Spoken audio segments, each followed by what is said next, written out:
should be, yes, got it. You should have all gotten the notice. We are now being live streamed. So welcome to the Instant Shakespeare Company. My name is Paul Sugarman, and today we're very fortunate to have a reading of the tragedy of Macbeth. And so our playmaster is Stephen Brown. So over to you, Stephen. And just a reminder, when you're in a scene, keep your video on and unmute yourself and mute yourself and stop your video when you're not in the scene. Sure.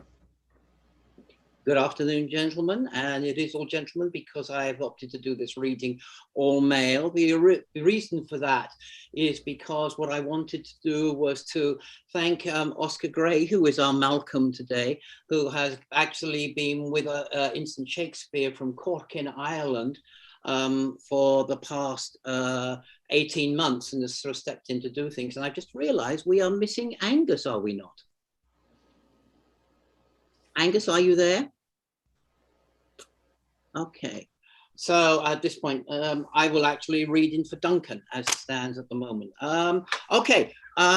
So I wanted to do an all male because the reason being that Oscar was studying this play in school, and I thought that it would be useful for him to actually hear the play as it was originally done, even though I couldn't necessarily find any young actors with unbroken voices to play the ladies' parts.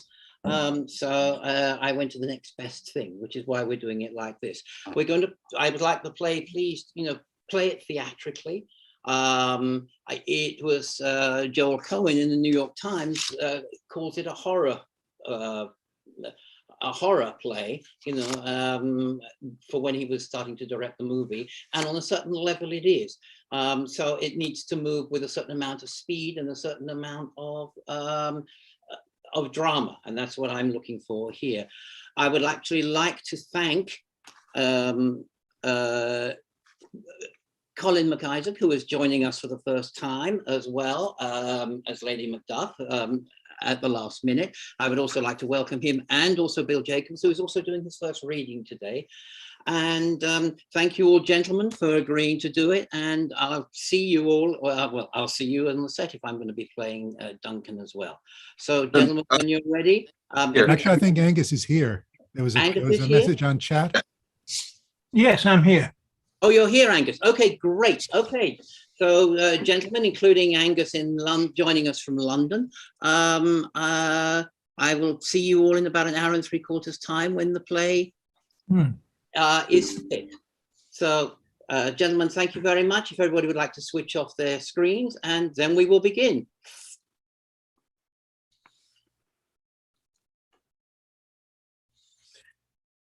When shall we three meet again, in thunder, lightning, or in rain? When the hurly-burly's done, when the battle's lost and won. That'll be ere the set of sun. Where the place? Upon the heath. There to meet with Macbeth. Aye, come, grey Malkin, paddock calls anon. Fair is foul, and foul is fair. Hover through the fog and filthy air.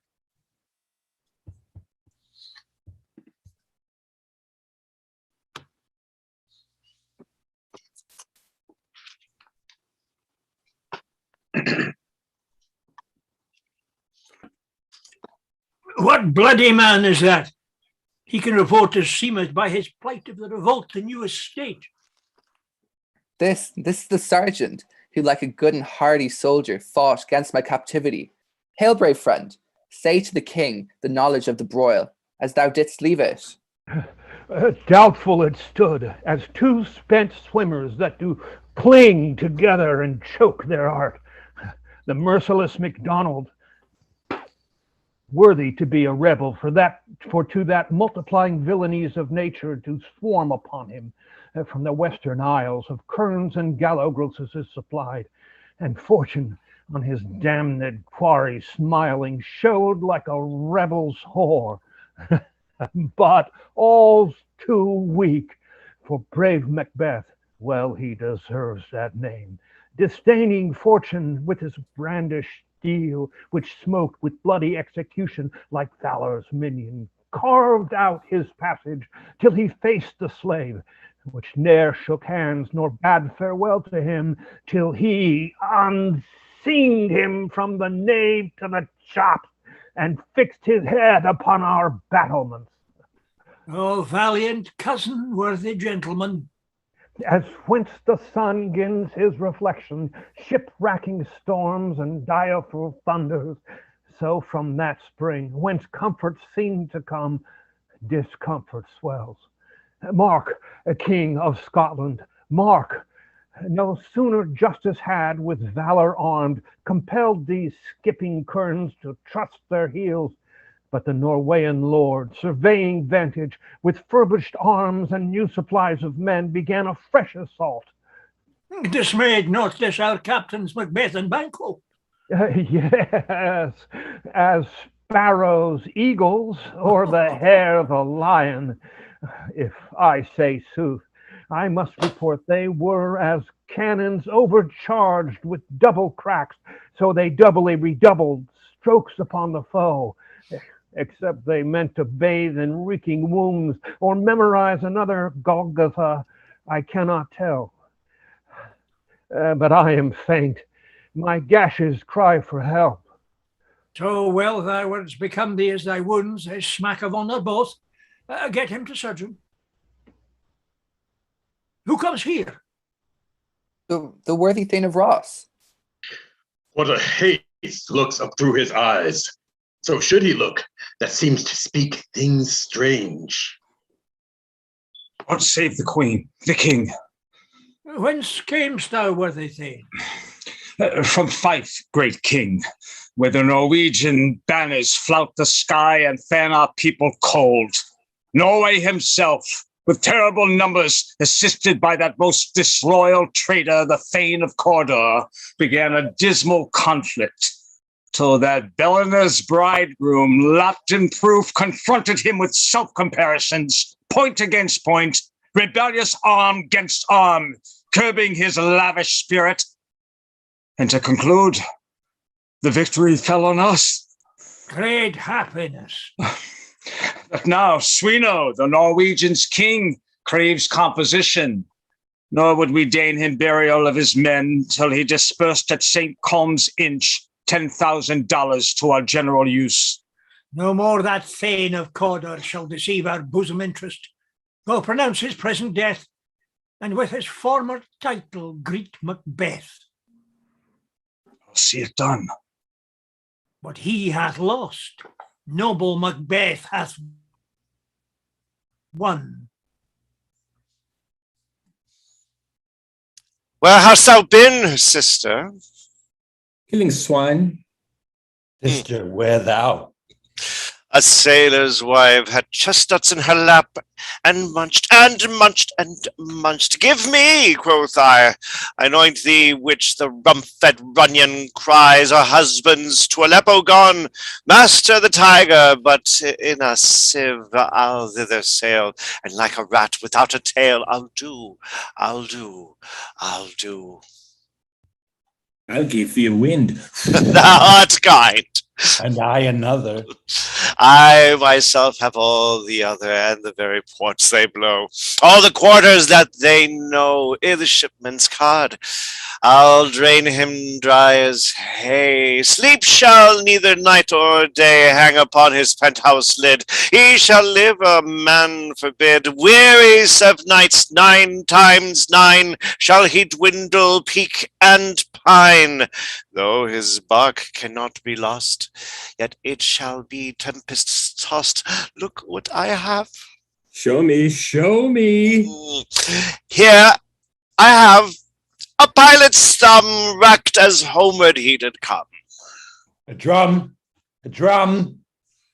Macbeth doth come. The wayward sisters, hand in hand, posters of the sea and land. Thus do go about. Thrice to thine and thrice to mine. And thrice again to make up 9. Peace, the charm's wound up. So foul and fair a day I have not seen. How far is to call to Sorrow's? What are these? So withered and so wild in their attire that look not like the inhabitants of the earth, and yet are on't? Live you, or are you aught that man may question? You seem to understand me, by each at once her choppy finger laying upon her skinny lips. You should be women, and yet your beards forbid me to interpret that you are so. Speak if you can. What are you? All hail Macbeth! Hail to thee, Thane of Calamus! All hail Macbeth! Hail to thee, Thane of Cawdor! All hail, Macbeth! Thou shalt be king hereafter. Good sir, why do you start and seem to fear things that do sound so fair? In the name of the truth, are you fantastical, or that indeed which outwardly you show? My noble partner you greet with present grace, and great prediction of noble heaving and of royal hope, that he seems rapt withal. To me you speak not. If you can look into the seeds of time, and say which grain will grow and which will not, speak then to me, who neither beg nor fear your favors, nor your hate. Hail. Hail. Hail. Lesser than Macbeth and greater. Not so happy, yet much happier. Thou shalt get kings, though there be none. So all hail, Macbeth and Banquo. Banquo and Macbeth, all hail! You imperfect speakers, tell me more. By Sinel's death, I know I am Thane of Glamis, but how of Cawdor? The Thane of Cawdor lives a prosperous gentleman, and to be king stands not within the prospect of belief no more than to be Cawdor.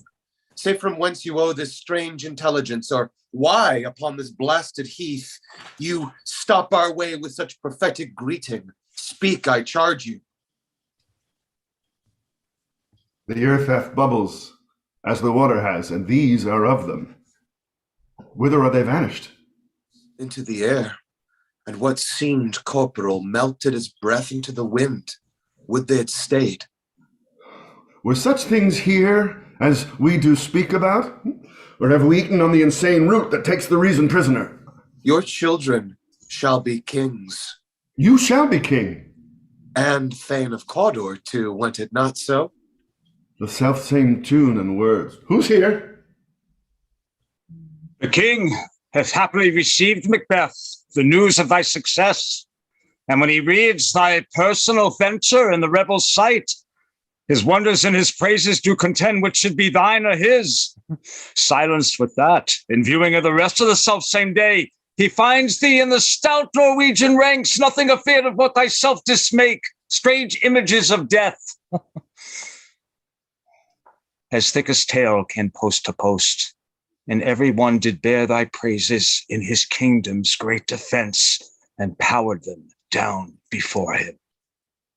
We are sent to give thee from our royal master thanks, only to herald thee into his sight, not baby. And for an earnest of a greater honor, he bade me from him call thee Thane of Cawdor, in which addition, hail, most worthy Thane, for it is thine. What, can the devil speak true? The Thane of Cawdor lives. Why do you dress me in borrowed robes? Who was the Thane lives yet, but under heavy judgment bears that life which he deserves to lose. Whether he was combined with those of Norway, or did line the rebel with hidden help and vantage, or that with both he labored in his country's wrack, I know not, but treason's capital, confessed and proved, have overthrown him. Glamis and Thane of Cawdor, the greatest is behind. Thanks for your pains. Do you not hope your children shall be kings, when those that gave the Thane of Cawdor to me promised no less to them? That trusted home might yet enkindle you unto the crown, besides the Thane of Cawdor. But 'tis strange, and oftentimes to win us to our harm, these instruments of darkness tell us truths, win us with honest trifles, to betray us in deepest consequence. Cousin, a word, I pray you. 2 truths are told, as happy prologues to the swelling act of the imperial theme. I thank you, gentlemen. This supernatural soliciting cannot be ill, cannot be good. If ill, why hath it given me earnest of success, commencing in a truth? I am Thane of Cawdor. If good, Why do I yield to that suggestion whose horrid image doth unfix my hair and make my seated heart knock at my ribs against the use of nature? Present fears are less than horrible imaginings. My thought, whose murder yet is but fantastical, shakes so my single state of man, that function is smothered in surmise, and nothing is but what is not. Look how our partner's wrapped. If chance will have me king, why then chance may crown me without my stir. New honors come upon him like our strange garments. Cleave not to their mold, but with the aid of use. Come what come may, time and the hour runs through the roughest day. Worthy Macbeth, we stay upon your leisure. Give me your favor, my dull brain was wrought with things forgotten. Kind gentlemen, your pains are registered when every day I turn the leaf to read them. Let us toward the king. Think upon what hath chanced, and at more leisure, the interim having waited, let us speak our free hearts, each to other. Very gladly. Till then, enough. Come, friends. Is execution done on Cawdor, or not those in commission yet returned? My liege, they are not yet come back, but I have spoke with one that saw him die, who did report that, very frankly, he confessed his treasons, implored your highness's pardon, and set forth a deep repentance. Nothing in his life became him like the leaving it. He died as one that had been studied in his death, to throw away the dearest thing he owned, as 'twere a careless trifle. There's no art to find the mind's construction in the face. He was a gentleman on whom I built an absolute trust. Oh, worthiest cousin, the sin of my ingratitude even now was heavy on me. Thou art so far before that swiftest wing of recompense is slow to overtake thee. Wouldst thou hadst less deserved, that the proportion both of thanks and payment might have been mine, only I have left to say more is thy due than more than all can pay.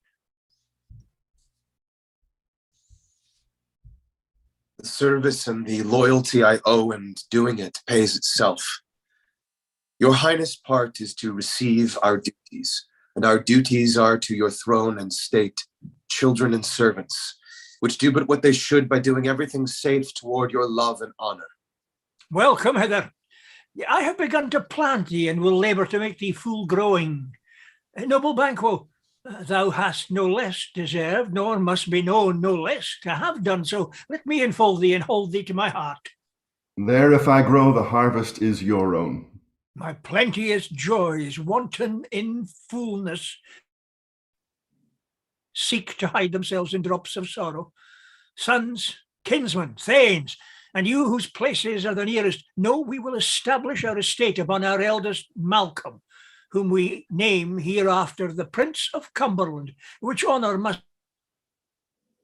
not unaccompanied invest him only, but signs of nobleness like stars shall shine on all deservers, from hence to Inverness, and bind us further to you. The rest is labor which is not used for you. I'll be myself the harbinger and make joyful the hearing of my wife with your approach. So humbly take my leave. My worthy Cawdor. The Prince of Cumberland, that is a step in which I must fall down or else o'erleap, for in my way it lies. Stars, hide your fires. Let not light see my black and deep desires. The eye wink at the hand, yet let that be which the eye fears when it is done to see. True, worthy Banquo, he is full so valiant, and in his commendations I am fed. It is a banquet to me. Let's after him, whose care is gone before, to bid us welcome. It is a peerless kinsman.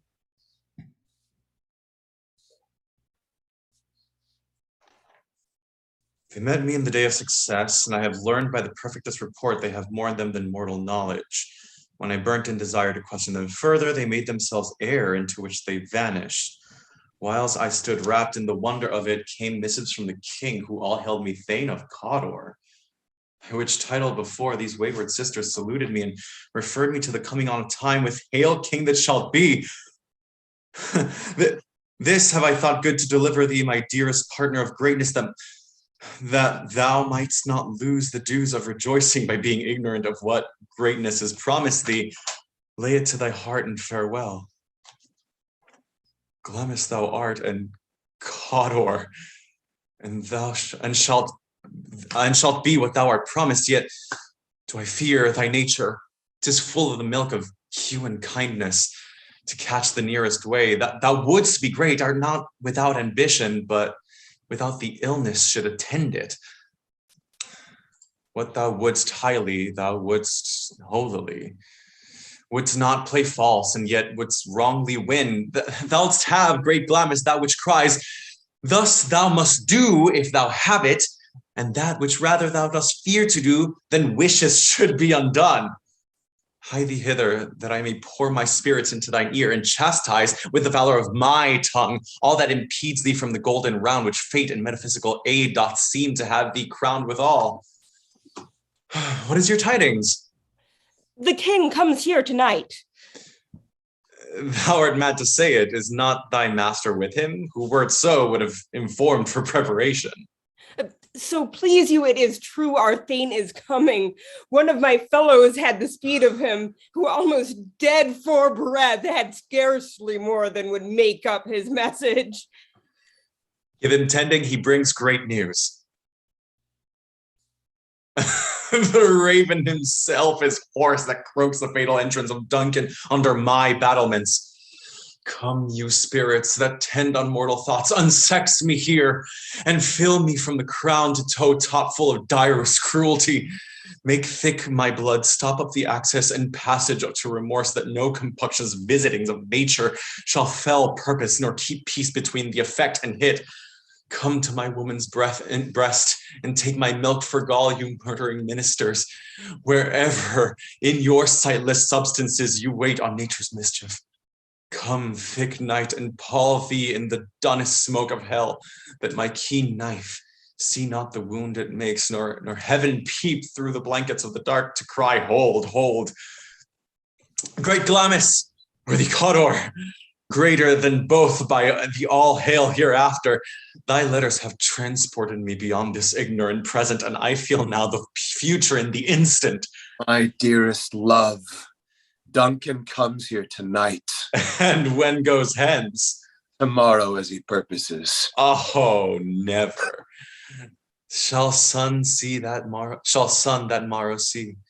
Your face, my Thane, is as a book where men may read strange matters to beguile the time. Look like the time. Bear welcome in your eye, your hand, your tongue. Look like the innocent flower, but be the serpent under it. And that's coming must be provided for, and you shall put this night's great business into my dispatch, which shall to all our nights and days to come give solely sovereign sway and masterdom. We will speak further. Only look up clear, to alter favor ever is to fear. Leave all the rest to me. This castle has a pleasant seat. The air nimbly and sweetly recommends itself unto our gentle senses. The guest of summer, the temple-haunting Bartlett, does approve by his loved masonry that the heaven's breath smells wooingly here. No jutty frieze, buttress, or coign of vantage, but this bird hath made his pendant bed, and procreant cradle where they must breed and haunt. I have observed the air is delicate.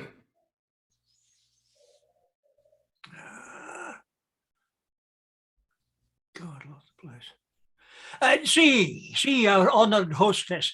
The love that follows us sometimes is our trouble, which still we thank as love. Herein I teach you how you shall bid God Ild us for your pains and thank us for your trouble. All our service in every point twice done, and then done double. We're poor in single business to contend against those honors deep and broad wherewith your majesty loads our house. For those of old and the late dignities heaped unto them, we rest your emirates. Where's the Thane of Cawdor? We coursed him at the heels and had a purpose to be his purveyor. But he rides well, and his great love, sharp as his spur, hath holp him to his home before us. Fair and noble hostess, we are your guest tonight. Your servants ever have theirs, themselves, and What is theirs in compt to make their audit at your highness' pleasure, still to return your own. Give me your hand. Conduct me to mine host. We love him highly, and shall continue our graces towards him by your leave, hostess. If it were done when 'tis done, then 'twere well it were done quickly.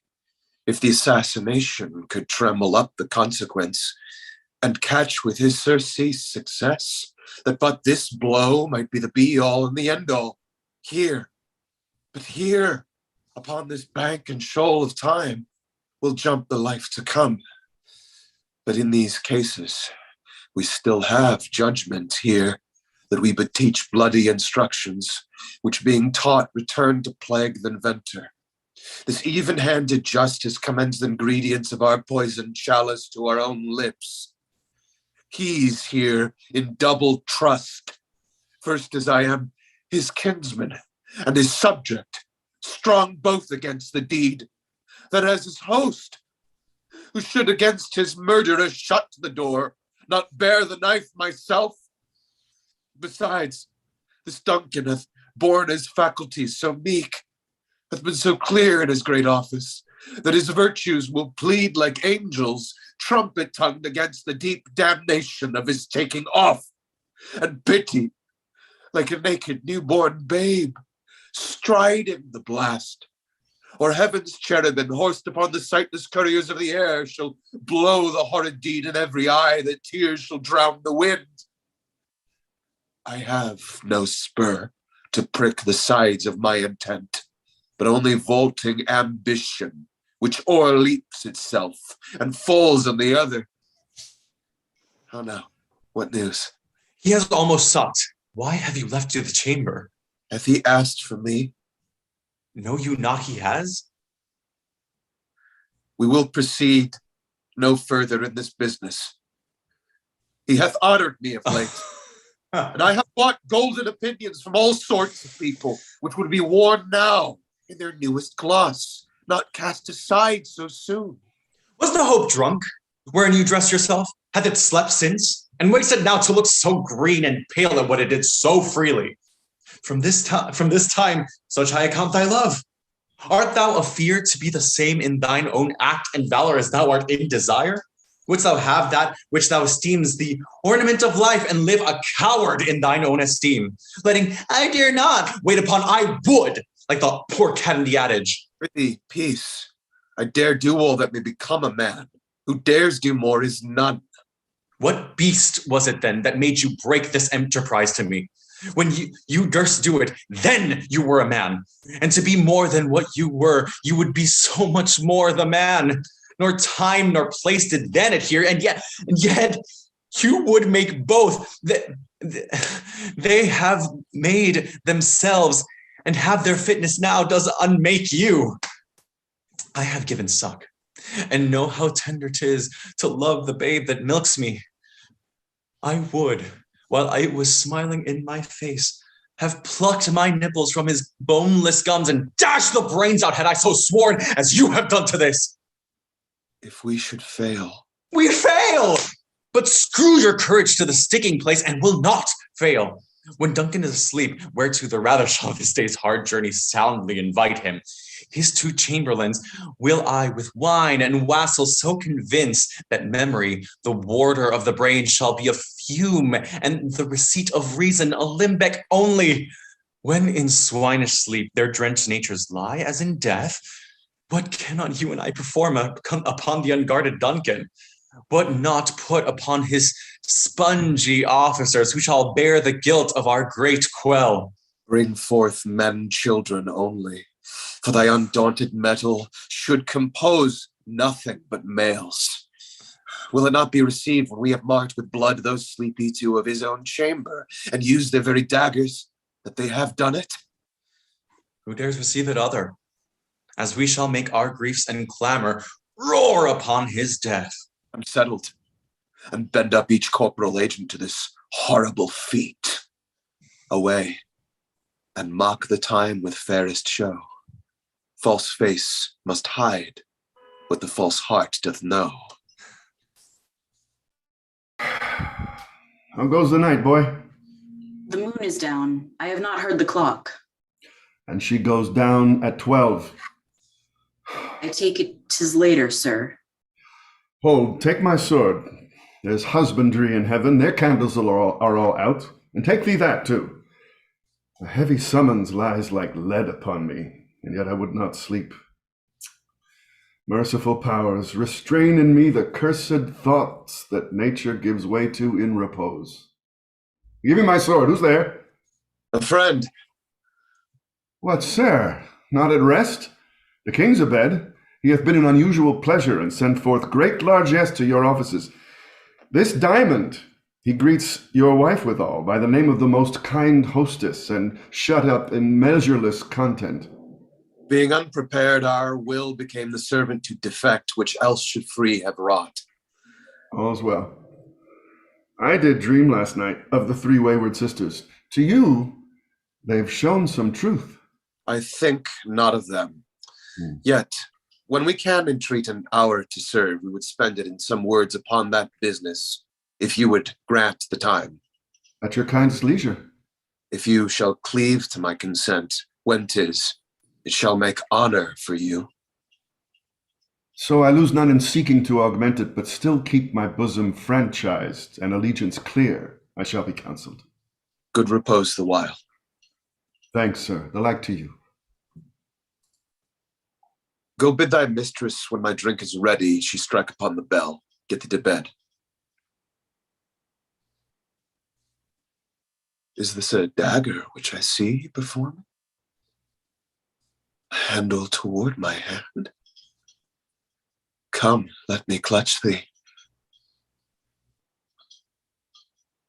I have thee not, and yet I see thee still. Are there not fatal visions sensible to feeling as to sight? Or art thou but a dagger of mine, a false creation proceeding from the heat oppressed brain? I see thee yet, in form, as palpable as this which now I draw. Thou marshallest me the way that I was going, and such an instrument I was to use.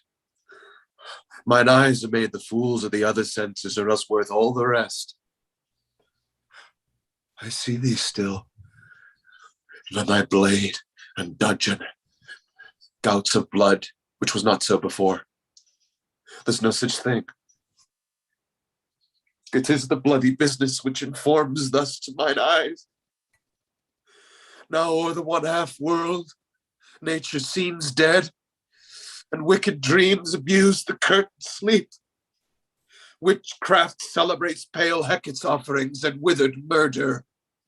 Alarmed by his sentinel, the wolf whose howls his watch, thus with his stealthy pace, with Tarquin's ravishing strides towards his design, moves like a ghost. Thou sure and firm set earth, hear not my steps, which way they walk, for fear the very stones prate of my whereabouts, and take the present horror from the time which now suits with it. Whiles I thread, he lives. Words to the heat of deeds, to cold breath gives.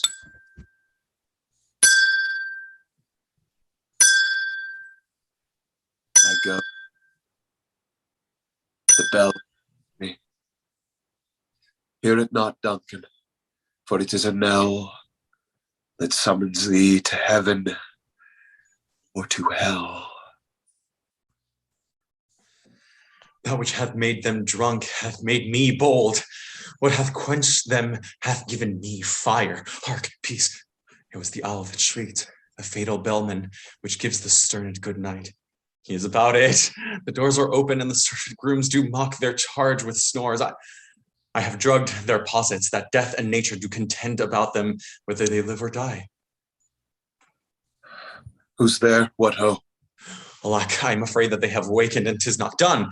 The attempt is not, and the attempt and not the deed confounds us. Hark, I laid their daggers ready. He could not miss them. Had he not resembled my father as he slept, I had done it. My husband! I have done the deed. Didst thou not hear a noise? I heard the owl scream and the crickets cry. Did not you speak? When? Now. As I descended? I? Hark. Who lies in the second chamber? Donovan. Huh. This is a sorry sight. A foolish thought to say a sorry sight.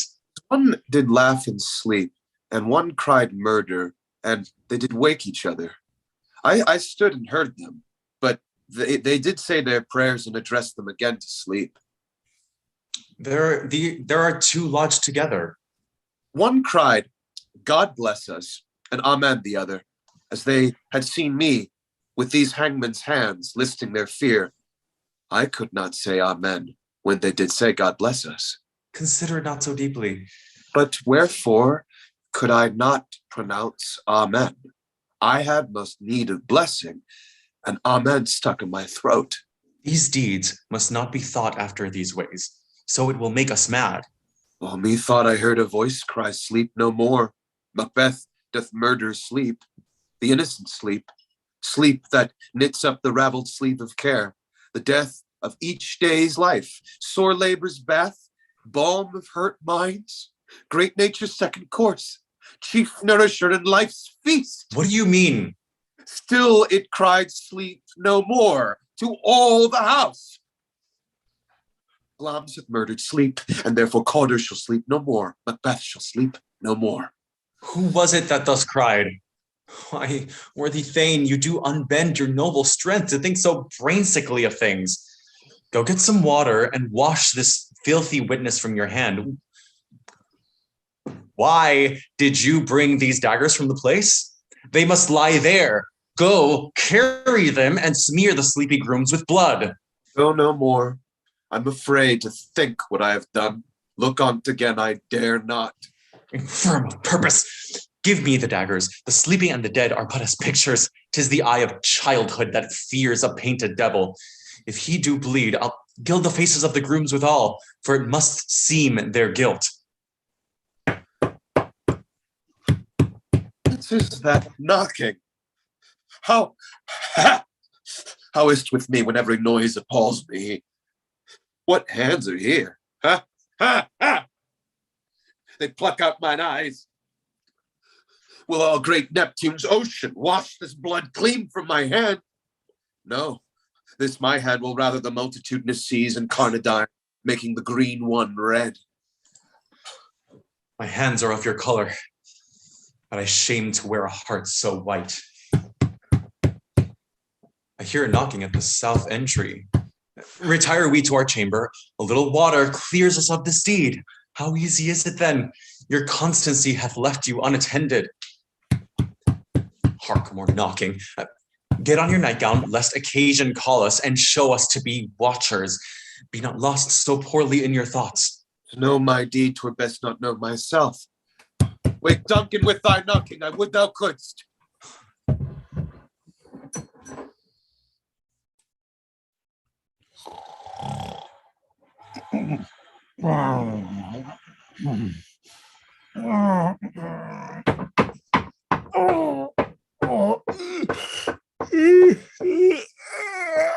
Oh, here's a knocking indeed.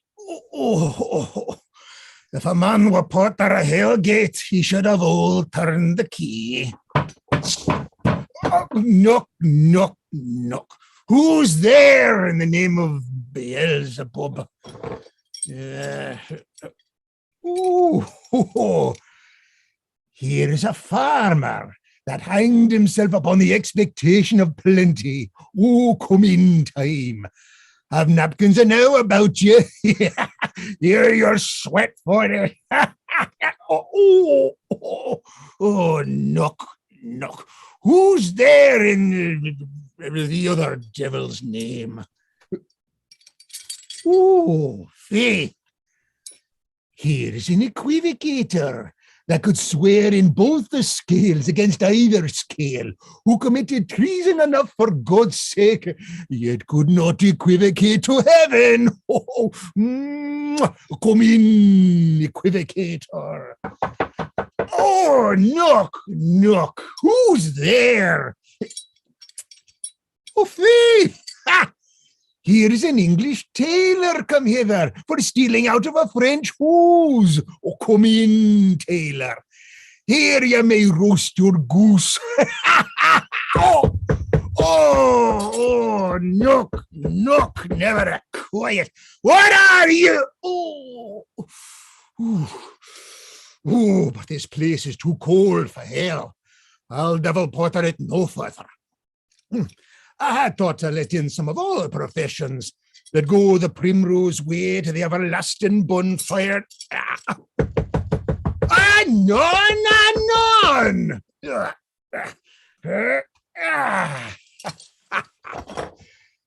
Pray you, remember the porter, eh? Was it so late, friend, ere you went to bed, that you do lie so late? Oh, faith, sir. We were carousing till the second cock, and drink, sir, is a great provoker of three things. Oh, what three things does drink especially provoke? Marry, sir, nose painting, sleep, and urine. Literally, sir, it provokes and unprovokes. It provokes the desire, but it takes away the performance. Therefore, much drink can be said to be an equivocator, sir, with lechery. It makes him and it mars him. It sets him on and it takes him off. It persuades him and disheartens him. It makes him stand toot and not stand to. In conclusion, equivocates him into sleep and giving him the lie, leaves him. I believe drink gave thee the lie last night. Aye, marry it did, sir, in the very throat of me. But I requited him for his lie, and I think being too strong for him, though he took up my leg sometime, yet I made a shift to cast him. Is thy master stirring? Oh, our knocking has awaked him. Here he comes. Good morrow, noble sir. Good morrow, both. Is the king stirring, worthy thane? Not yet. He did command me to call timely on him. I've almost slipped the hour. I'll bring you to him. I know this is joyful trouble to you, but yet 'tis one. The labor we delight in, physics, pain. This is the door. I'll make so bold to call, for 'tis my limited service. Goes the king hence today? He does. He did appoint it so. The night has been unruly. Where we lay, our chimneys were blown down, and, as they say, lamentings heard in the air. Strange screams of death, and prophesying with accents terrible, of dire combustion and confused events. New hatch, tough, woeful time. The obscure bird clamored the livelong night. Some say the earth was fevers and did shake. 'Twas a rough night. My young remembrance cannot parallel a fellow to it. Oh, horror, horror, horror! Oh, tongue nor heart cannot conceive nor name thee. What's the matter? What's the matter? Confusion now hath made his masterpiece. Most sacrilegious murder hath broke ope the Lord's anointed temple and stolen thence the life of the building. What is to say, the life? Mean you his majesty? Oh, approach the chamber and destroy your sight with a new Gorgon. Do not bid me speak. See, and then speak yourselves. Awake! Awake! Bring the alarum bell. Murder and treason. Banquo and Donalbain. Malcolm, awake! Shake off this downy sleep, death's counterfeit, and look on death itself. Up, up, and see the great doom's image. Malcolm! Banquo! as from your graves rise up and walk like sprites to countenance this horror. Ring the bell! What's the business that such a hideous trumpet call to parley the sleepers of this house? Speak, speak. Oh, gentle lady, 'tis not for you to hear what I can speak. The repetition in a woman's ear would murder as it fell. Oh, Banquo, or royal masters murdered. Woe, alas! What in our house? Too cruel anywhere. Dear Duff, I prithee contradict thyself. Say it is not so. Had I but died an hour before this chance, I had lived the blessed time. For from this instant there's nothing serious in mortality. All's but toys. Renown and grace is dead. The wine of life is drawn, and the mere lees is left this vault to brag of.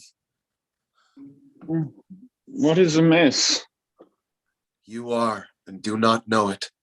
The spring, the head, the fountain of your blood is stopped. The very source of it is stopped.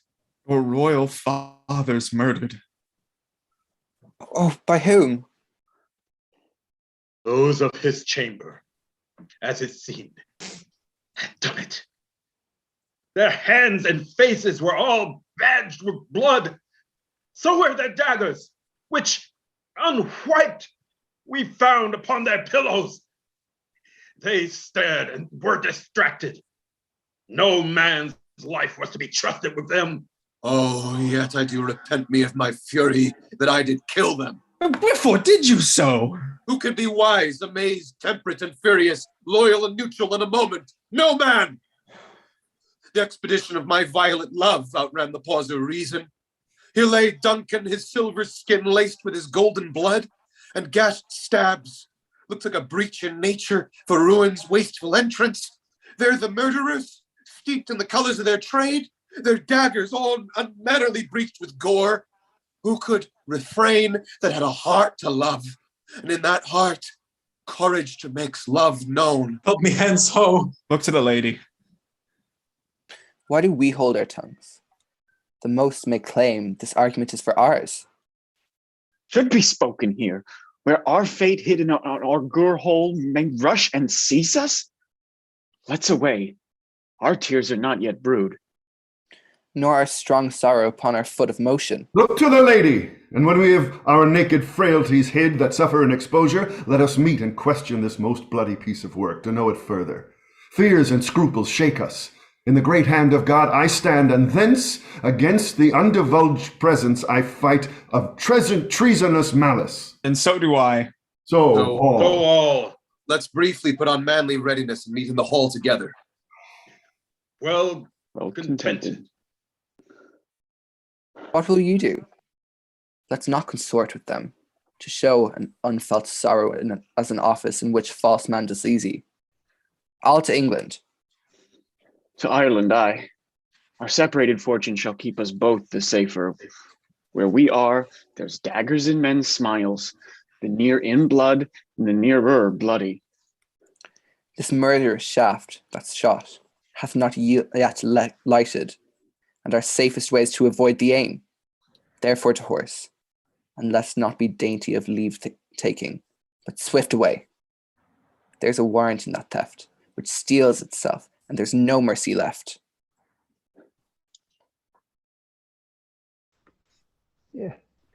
70 I can remember well, within the volume of which time I have seen hours dreadful and things strange. But this sore night hath trifled former knowings. Ah, good father, thou seest the heavens.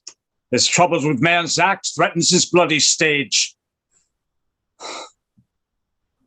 By the clock, 'tis day, and yet dark night strangles the travelling lamp.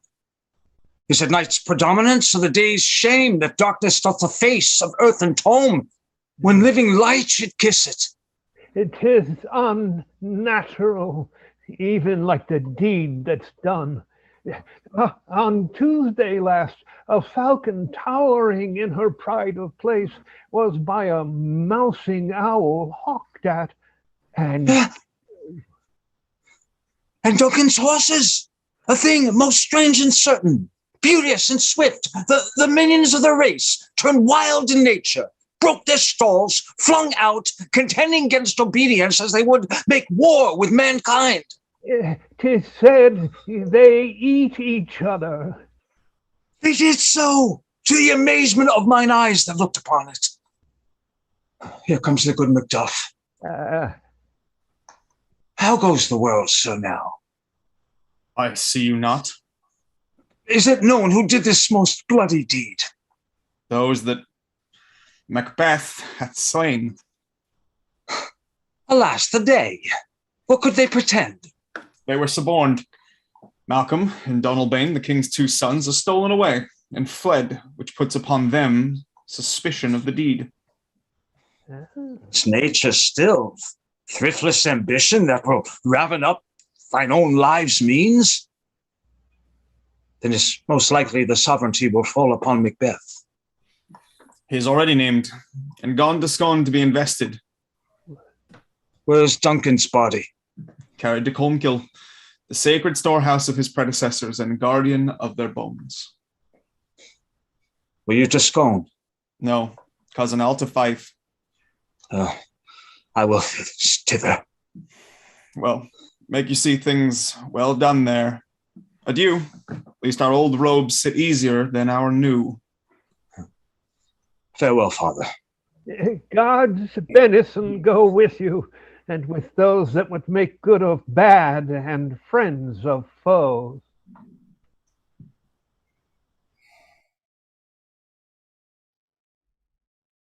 Thou hast it now, King, Codar, Glamis, all, as the wayward sisters, wayward women promised.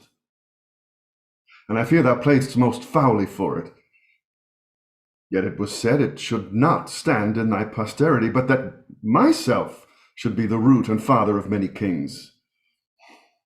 If there come truth from them, as upon thee, Macbeth, their speeches shine, why, by the verities on thee made good, may they not be my oracles as well? Aye, and set me up in hope. Hush, no more. Here's our chief guest.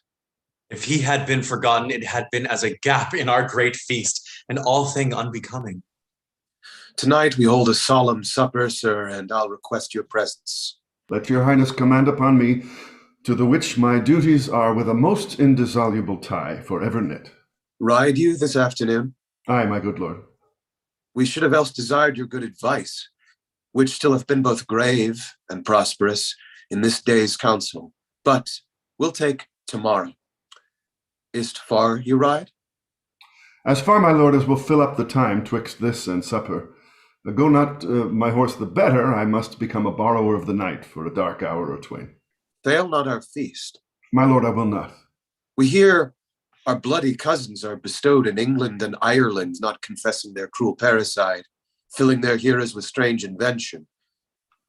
But of that tomorrow, when therewithal we shall have cause of state craving us jointly.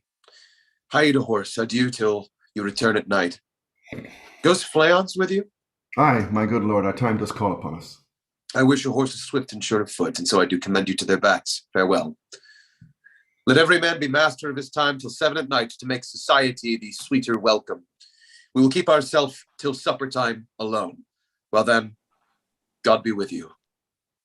Sirrah, a word with you. Attend those men our pleasure? They are, my lord, without the palace gate. Bring them before us. To be thus is nothing, but to be safely thus. Our fears in Banquo stick deep, and in his royalty of nature reigns that which would be feared. 'Tis much he dares, and to that dauntless temper of his mind he hath a wisdom that doth guide his valor to act in safety. There is none but he whose being I do fear, and under him my genius is rebuked, as it is said Mark Antony's was by Caesar. He chid the sisters when first they put the name of king upon me, and bade them speak to him, and prophet-like they hailed him father to a line of kings. Upon my head they placed a fruitless crown, and put a barren scepter in my grip, thence to be wrenched by an unlineal hand, no son of mine succeeding. If it be so, for Banquo's issue have I filed my mind. For them, the gracious Duncan, have I murdered, put rancors in the vessel of my peace, only for them, and mine eternal jewel given to the common enemy of man, to make them kings, the seeds of Banquo kings. Rather than so, come fate into the list and champion me to the utterance. Who's there? Now go to the door and stay till we call. Was it not yesterday we spoke together? It was, so please your highness. Well then, now, have you considered of my speeches? Know that it was he in the times past which held you so under fortune, which you thought to be our innocent self. This I made good to you in our last conference, passed in probation with you, how you were born in hand, how crossed, the instruments, who wrought with them, and all things else that might to half a soul, and to a notion crazed say, thus did Banquo. You made it known to us. I did so, and went further, which is now our point of second meeting. Do you find your patience so predominant in your natures that you can let this go? Are you so gospeled that to pray for this good man and for his issue, whose heavy hand hath bowed you to the grave and beggared yours forever? We are men, my liege. High in the catalogue you go for men, as hounds and greyhounds, mongrels, spaniels, curs, choffs and water rugs and demi-wolves are clipped all by the name of dogs. The valued file distinguishes the swift, the slow, the subtle, the housekeeper, the hunter, every one according to the gift which bounteous nature hath in him closed, whereby he does receive particular addition from the bill that writes them all alike. And so of men. Now, if you have a station in the file, not of the worst rank of mankind, say it, and I will put the business in your bosoms, whose execution takes your enemy off, grapples you to the heart and love of us, who wear our health but sickly in his life, which in his death were perfect. I am one, my liege, whom the vile blows and buffets of the world hath so incensed that I am reckless what I do to spite the world. And I another, so weary with disasters, tugged with fortune, that I would set my life on any chance to mend it, or be rid on't. Both of you know Banquo was your enemy. True, my lord. So is he mine, and in such bloody distance that every minute of his being thrusts against my nearest of life.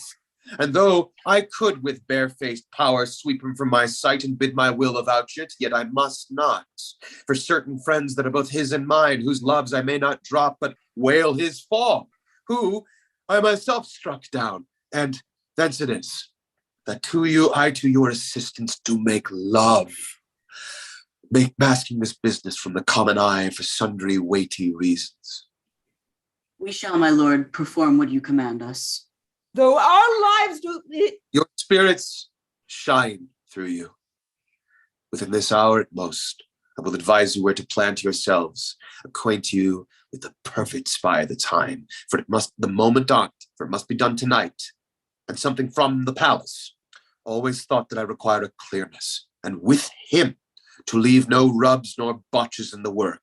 Fleance his son, that keeps him company, whose absence is no less material to me than is his father's, must embrace the fate of that dark hour. Resolve yourselves apart. I'll come to you anon.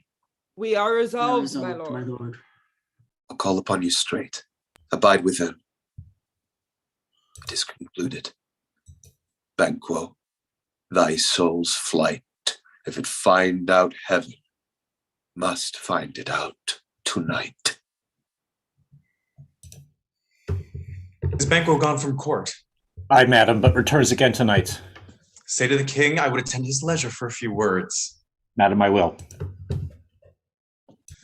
not had all spent where our desires got without content.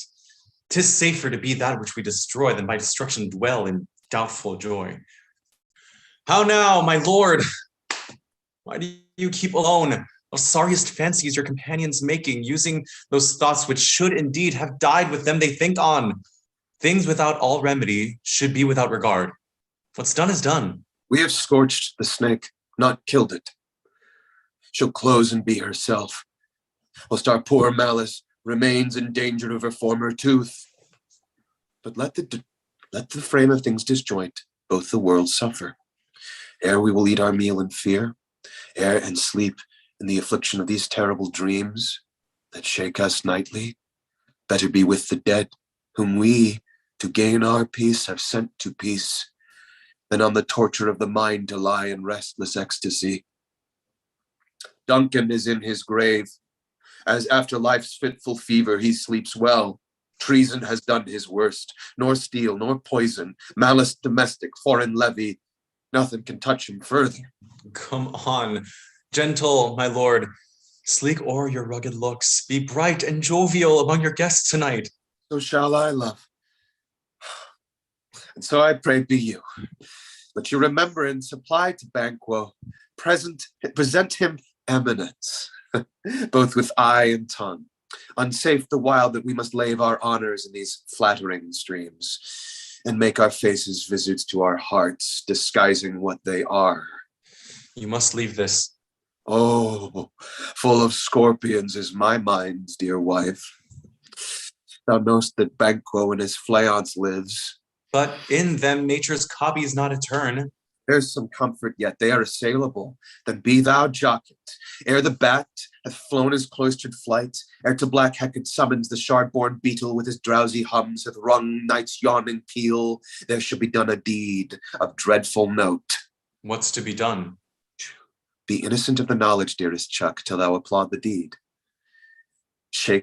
Scarf up the tender eye of pitiful day, and with thy bloody and invisible hand, cancel and tear to pieces that great bond which keeps me pale.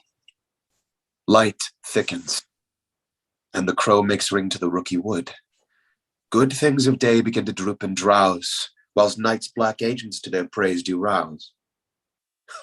Thou marvelst at my words, but hold thee still. Things bad begun make good themselves by ill. So prithee, go with me.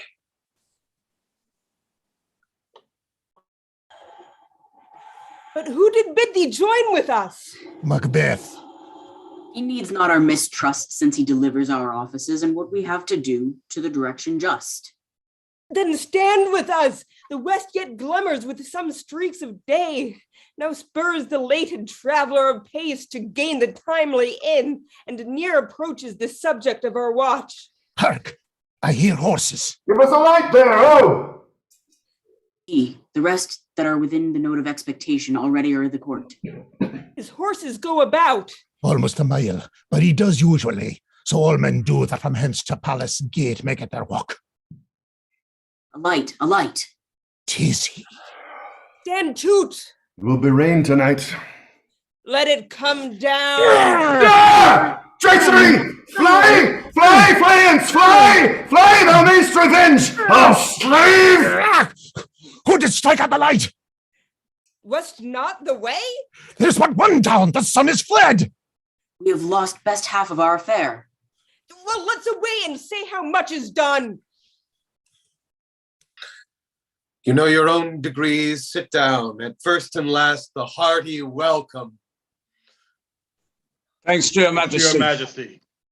Ourself will mingle with society and play the humble host. Our hostess keeps the state, but in best time we will require her welcome. Pronounce it for me, sir, to all our friends. From my heart speaks they are welcome. See the encounter with their hearts' thanks. Both sides are even. Here I'll sit in the midst. Be large in mirth. Anon we'll drink a measure, the table round. There's blood upon thy face. 'Tis Banquo's then. 'Tis better thee without than he within. Is he dispatched? My lord, his throat is cut. That I did for him. Thou art the best of the cutthroats.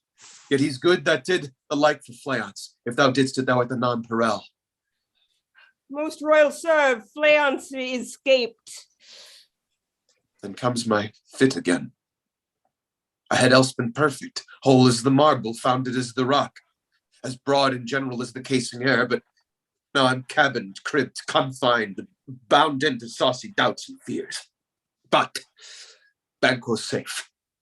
Aye, my good lord, safe in a ditch he bides with 20 trenched gashes on his head, the least a death of nature. Thanks for that. There the grown serpent lies, the worm that's fled hath nature, and that in time will venom breed. No teeth for the present. Get thee gone, tomorrow we'll hear ourselves again.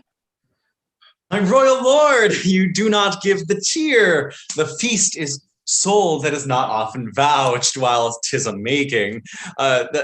'Tis given with welcome to feed or rest at home. From thence the sauce to meat is ceremony. Meeting were bare without it. Sweet remembrancer now. Good digestion wait on appetite and health to both. May it please your highness sit. Here had we now our country's honor roofed with a graced person of our Banquo presence, who, may I rather challenge for unkindness than pity for mischance.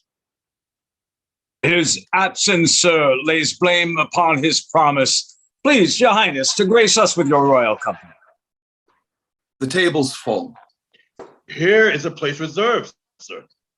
Where? Here, my good lord. What is it that moves your highness? Thou, which of you have done this? What, my good lord? What, good lord? Thou canst not say I did it. Never shake your gory locks at me. Gentlemen, rise. His highness is not well. Sit, worthy friends. My lord is often thus, and hath been from his youth. Pray you, keep seat. The fit is momentary. Upon a thought, he will again be well. If much you note him, you shall offend him and extend his passion. Feed and regard him not. Oh, man. Aye, and a bold one that dare look on that which might appall the devil.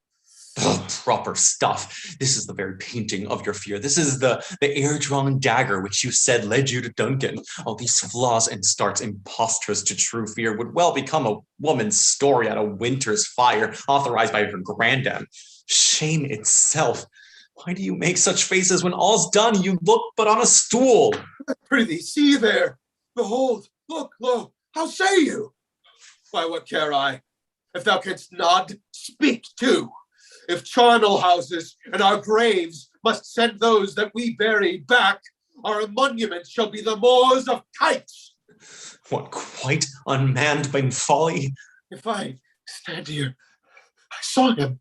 Fie, for shame! Blood hath been shed ere now, in the olden time, ere human statue perched the gentle wheel. Aye, and since too, murders have been performed, too terrible for the ear. The times has been that when the brains were out, the man would die, and there an end. But now they rise again, with 20 mortal murders on their crowns, and push us from our stools. This is more strange than such a murder is. My worthy lord, your noble friends do lack you. Forget. Do not muse at me, my most worthy friends. I have a strange infirmity, which is nothing to those that know me. Come, love and health to all. Then I'll sit down. Give me some wine. Fill full. I drink to the general air, the general joy of the whole table. And to our dear friend, Banquo, whom we miss, would he were here. To all. And to him we thirst. And all to all. Our duties and the pledge. Avaunt and quit my sight! Let the earth hide thee. Thy bones are marrowless, thy blood is cold. Thou hast no speculation in those eyes which thou dost glare with. Think of this, good peers. Tis but a thing of custom, tis no other. Only it spoils the pleasure of the time. What man dare? I dare. Approach thou like the rugged Russian bear, the armed rhinoceros, or the hurricane tiger. Take any shape but that, and my firm nerves shall never tremble. Or be alive again, and dare me to the desert with thy sword. If trembling I inhabit, then protest me the baby of a girl. Hence, horrible shadow, unreal mockery, hence! Why so? Being gone, I am a man again. Pray sit still. You have displaced the mirth, broke the good meeting with most admired disorder. Can such things be, and overcome us like a summer's cloud without our special wonder? You make me strange, even to the disposition that I owe, which, when now I think, you can behold such sights and keep the natural ruby of your cheeks when mine is blanched with fear. What sights, my lord? I pray you speak not. He grows worse and worse. Question enrages him. At once, good night. Stand not upon the order of your going, but go at once. Good night, and better health. Attend his majesty. A kind good night to all. It will have blood, they say. Blood will have blood. Stones have been known to move, and trees to speak. Augurs and understood relations have, by maggot pies and choughs and rooks, brought forth the secretest man of blood. What is the night? Almost at odds with the morning, which is which. How sayest thou that Macduff denies his person at our great bidding? Did you send for him, sir? I hear it, by the way. But I will send. There's not a one of them but in his house who keep a servant feed. I will tomorrow, and betimes I will to the wayward sisters. More shall they speak. For now I am bent to know, by the worst means the worst, for mine own good. All causes shall give way. I am in blood stepped so far that to go back, that should I wait no more, returning were as tedious as go o'er. Strange things I have in head, that will to hand, which must be acted ere they may be scanned. You lack the season of all natures, sleep. Come, will to sleep. My strange and self-abuse is the initiate fear that wants hard use. We are but young indeed.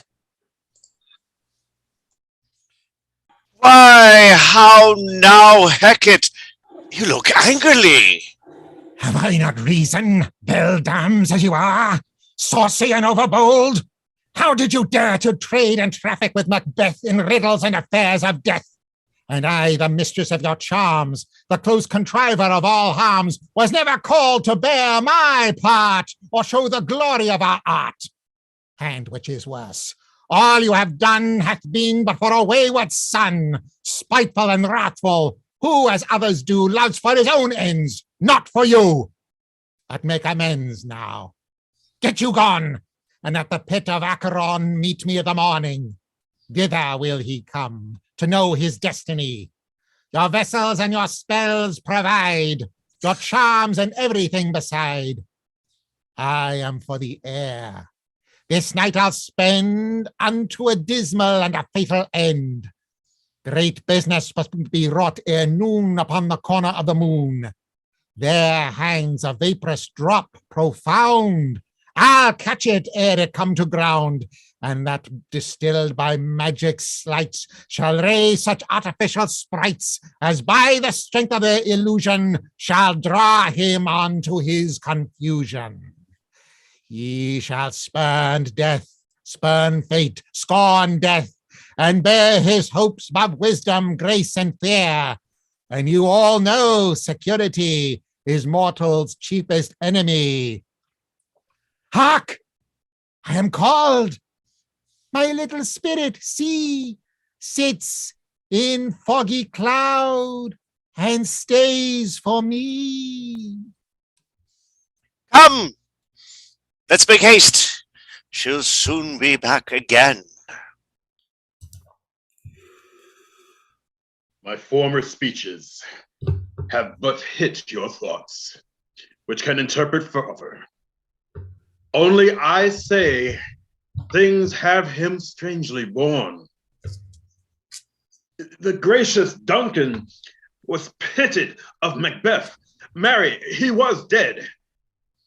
And the right valiant Banquo walked too late, whom you may say, if it please you, Fleance killed, for Fleance fled. Men must not walk too late, who cannot want the thought. How monstrous it was for Malcolm and for Donalbain to kill their gracious father. Damn fact, how it did grieve Macbeth. Did he not straight in pious rage the two delinquents tear that were the slaves of drink and thralls of sleep? Was not that nobly done? Aye, and wisely too. What would have angered any heart alive to hear the men deny it. So that I say, he has borne all things well, and I do think that had he Duncan's sons under his key, as, and please heaven he shall not, they should find what 'twere to kill a father. So should Fleance. But peace, for from broad words and cause be flayed. His presence at the tyrant's feast. I hear Macduff lives in disgrace. Sir, can you tell where he bestows himself? The sons of Duncan, for whom this tyrant holds the due of birth, lives in the English court and is received of the most pious Edward with such grace that the malevolence of fortune nothing takes from his high respect. Thither Macduff is gone to pray the holy king upon his aid to wake Northumberland and warlike Seward, that by the help of these, with him above, to ratify the work, we may again give to our tables meat, sleep to our nights, free from our feasts and banquets, bloody knives, do faithful homage and receive free honors, all which we pine for now. And this report hath so exasperates their king that he prepares for some attempts of war. Sent he to Macduff? He did, and with an absolute "Sir, not I," the cloudy messenger turns me his back and hums, and as who should say, "You'll rue the time that clogs me with this answer." And that well might. Advise him to a caution, to hold what distance his wisdom can provide. Some holy angel fly to the court of England and unfold his message ere he come, that a swift blessing may soon return to this our suffering country under a hand accursed. I'll send my prayers with him.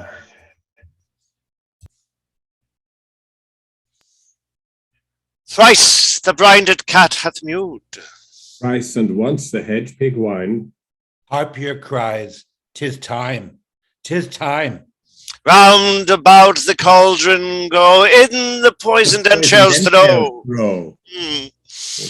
Toad that under cold stone days and nights has 31, sweltered venom sleeping got, boil thou first in the charmed pot.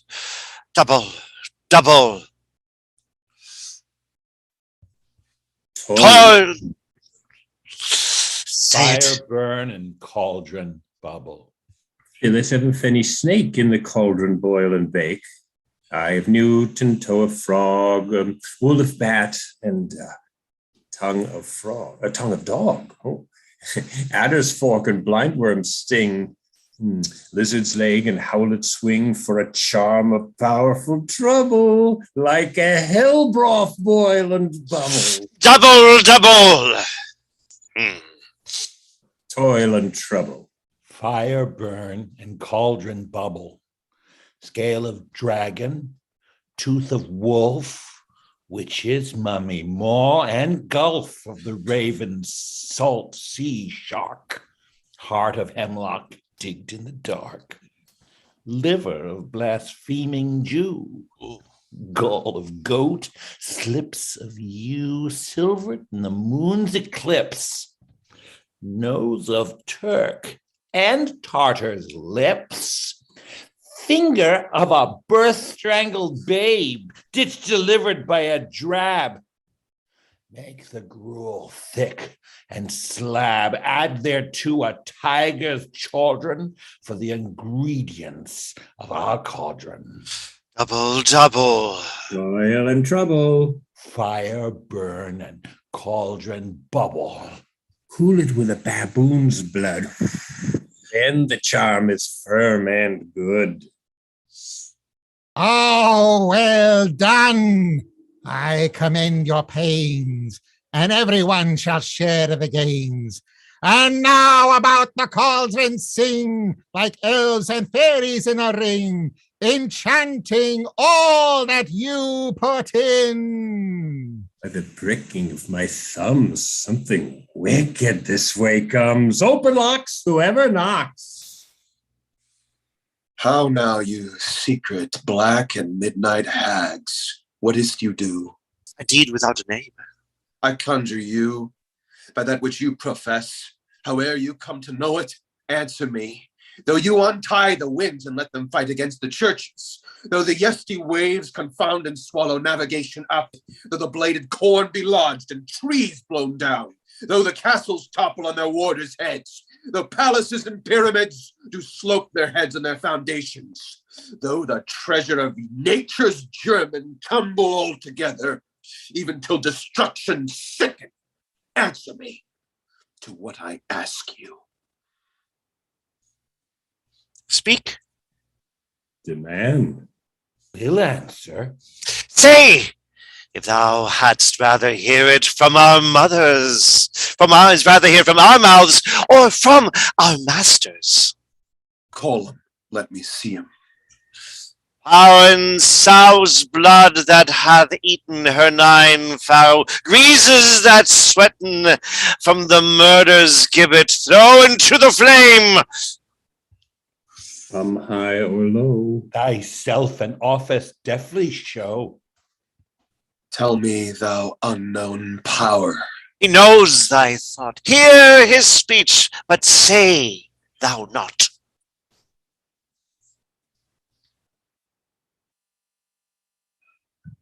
Macbeth, Macbeth, Macbeth.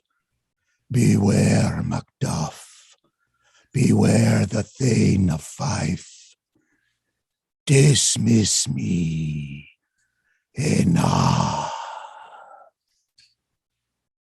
Whate'er thou art, for thy good caution, thanks.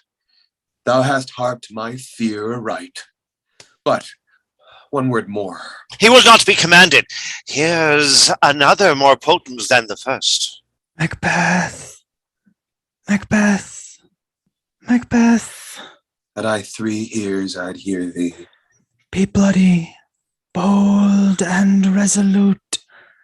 Laugh to scorn the power of man. For none of woman born shall harm Macbeth.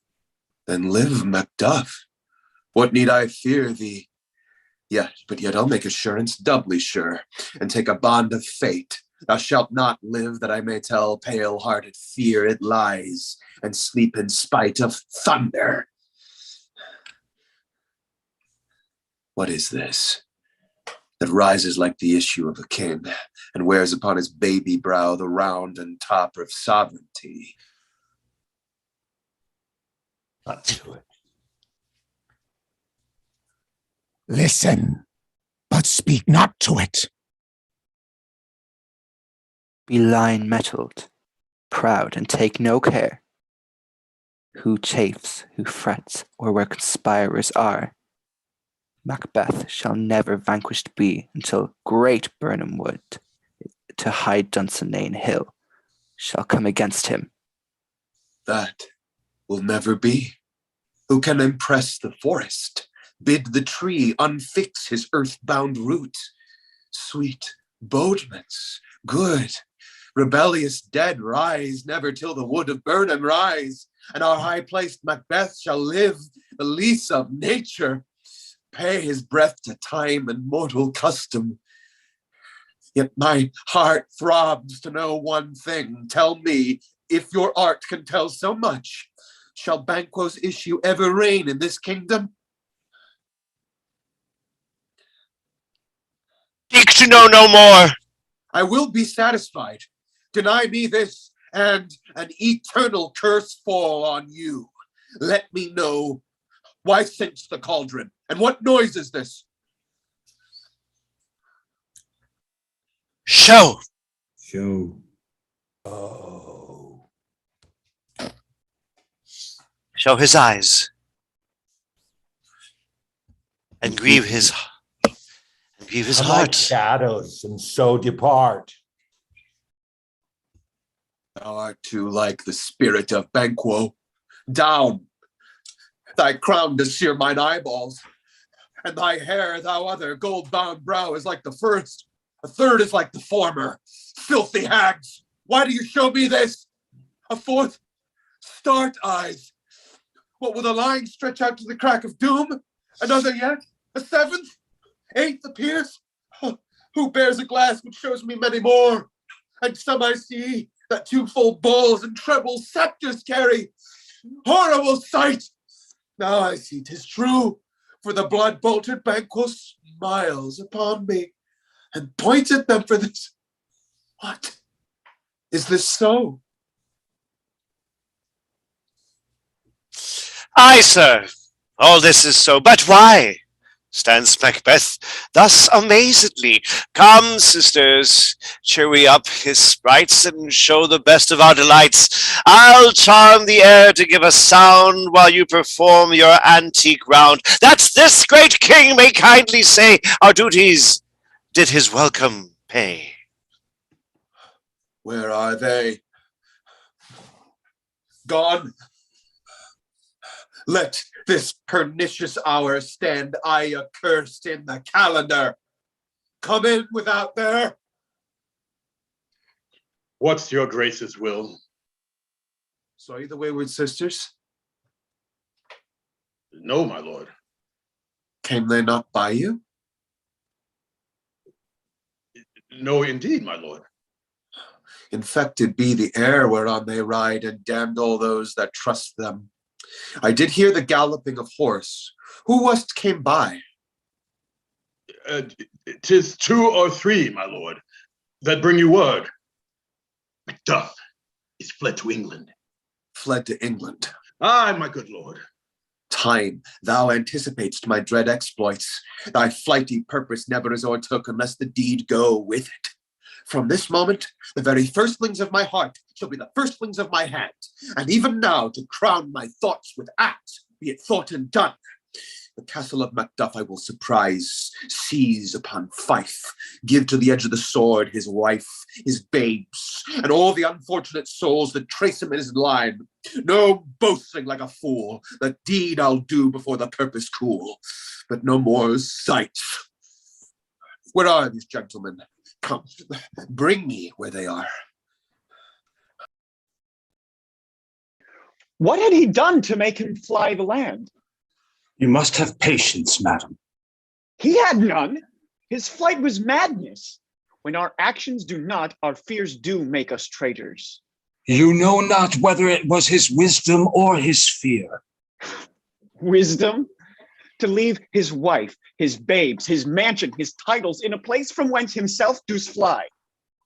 He loves us not. Wants the natural touch. The poor wren, the most diminutive of birds, will fight, young ones in her nest against the owl. All is the fear, and nothing is the love. As little is the wisdom. Flight so runs against all reason. My dearest coz, I pray you school yourself. But for your husband, he is noble, wise, judicious, and best knows the fits of the season. I dare not speak much further. But cruel are the times when we are traitors and do not know ourselves, when we hold rumor from what we fear, yet know not what we fear. but float upon a wild and violent sea, each way and more. I take my leave of you. It shall not be long, but I'll be here again. Things at the worst will cease, or else climb upward to what they were before. My pretty cousin, blessing upon you. Fathered he is, and yet he's fatherless. So much a fool. Should I stay long, it would be my disgrace and your discomfort. I take my leave at once.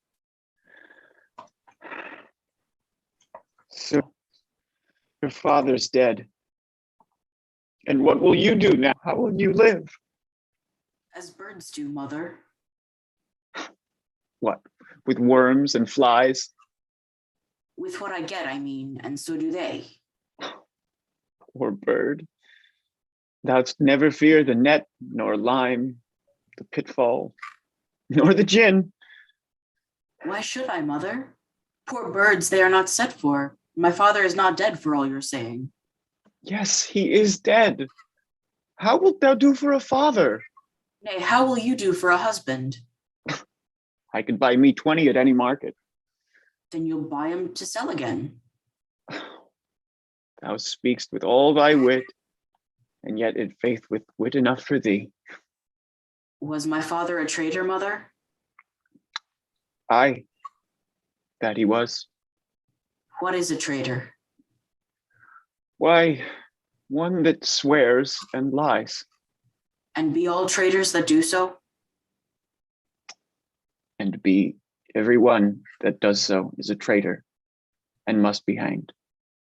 And must they all be hanged that swear and lie? Every one. Who must hang them? Why, the honest men.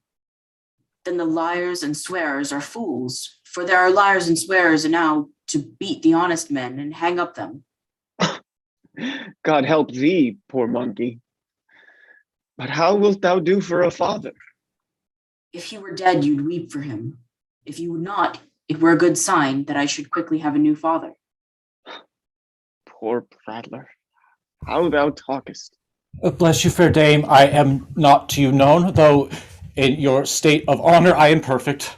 I doubt some danger does approach you nearly. If you will take a homely man's advice, be not found here. Hence with your little ones to fright you thus. Methinks I am too savage. To do worse to you were fell cruelty, which is too nigh your person. Heaven preserve you. I dare abide no longer. Whither should I fly? I have done no harm. Oh, but I remember now I am in this earthly world, where to do harm is often laudable, to do good sometime accounted dangerous folly. Why then, alas, do I put up that womanly defense to say I have done no harm? What are these faces? Where is your husband?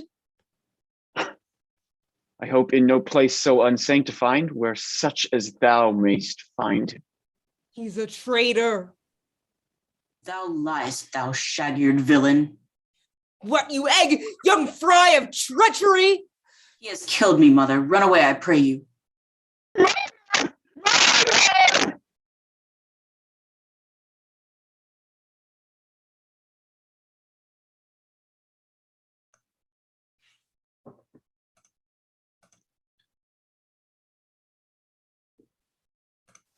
Let us seek out some desolate shade, and there weep our sad bosoms empty. Let us rather hold fast the mortal sword, and like good men bestride our downfall birthdom.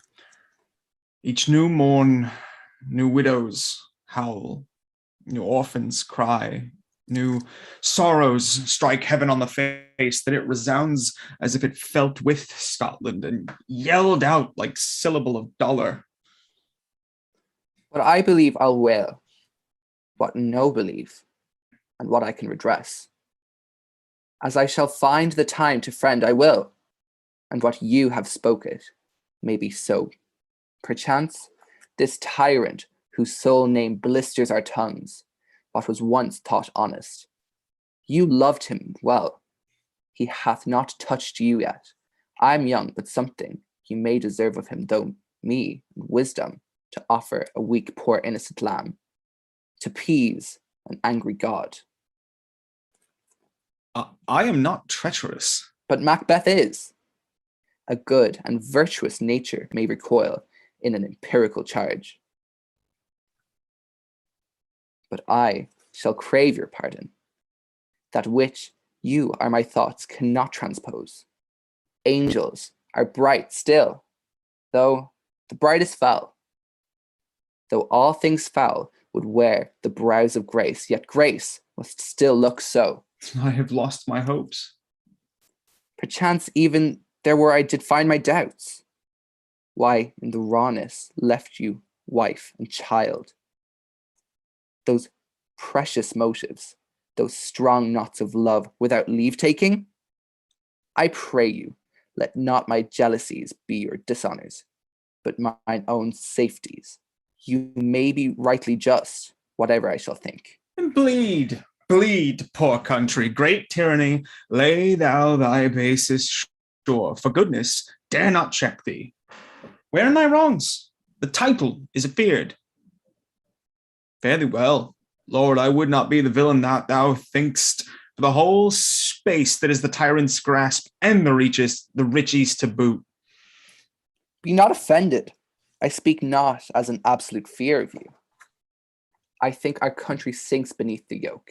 It weeps, it bleeds, and with each new day, a gash is added to her wounds. I think withal, there would be hands uplifted in my right. And here from gracious England I have offered goodly thousands. But for all this, when I shall tread upon the tyrant's head, or wear it on my sword, yet my poor country shall have more vices than it had before, more suffer and more sundry ways than ever, by him that shall succeed. And what should he be?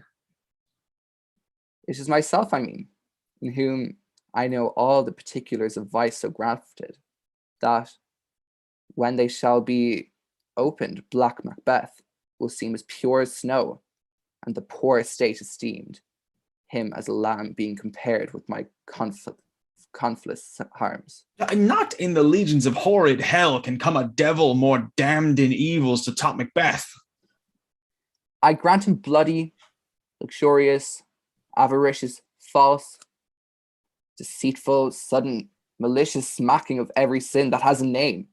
But there is no bottom, none in my voluptuousness. Your wives and daughters and matrons and your maids could not fill up the cistern of my lust. And my desire of all continent impediments would overbear, and did not oppose my will. Better Macbeth than such a thing of one to reign. Boundless impertinence is intemperance in nature is a tyranny. It hath been the untimely emptying of the happy throne in many fall of kings.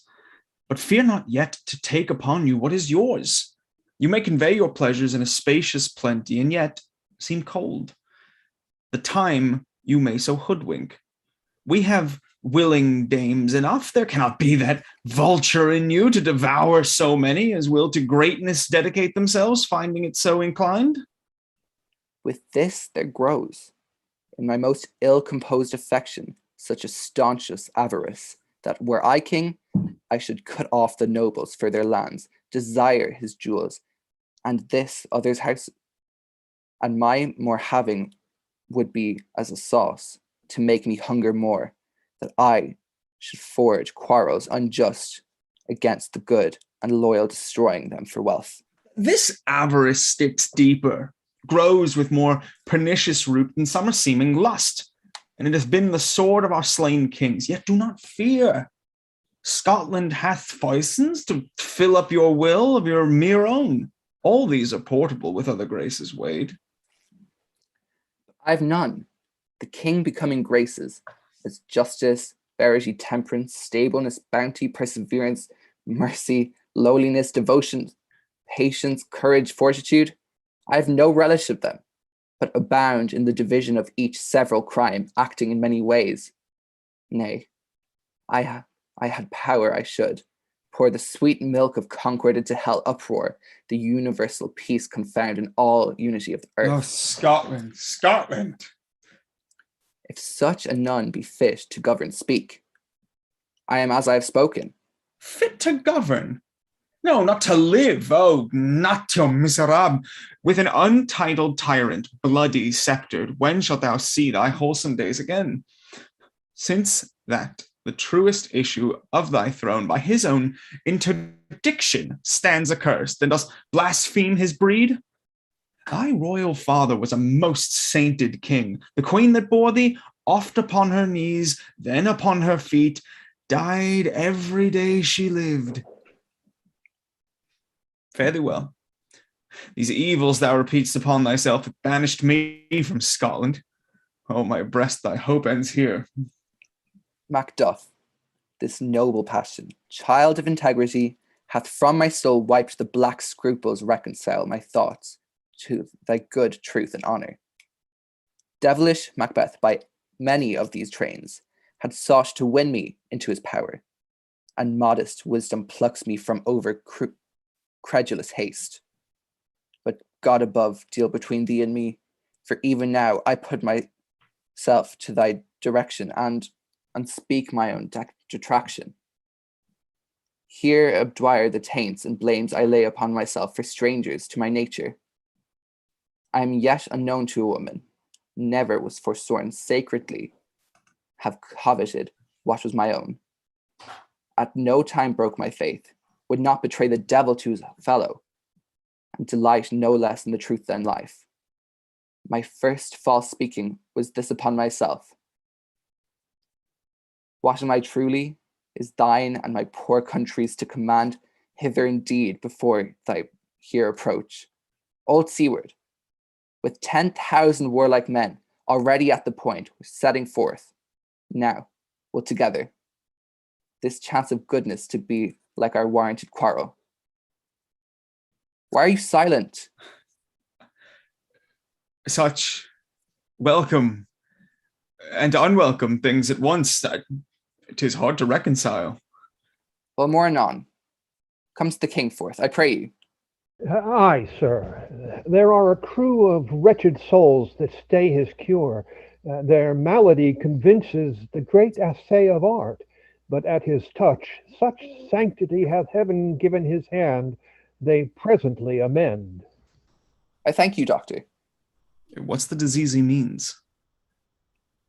'Tis called the evil, the most miraculous work in this good king, which often since my here remain in England, I've seen to do.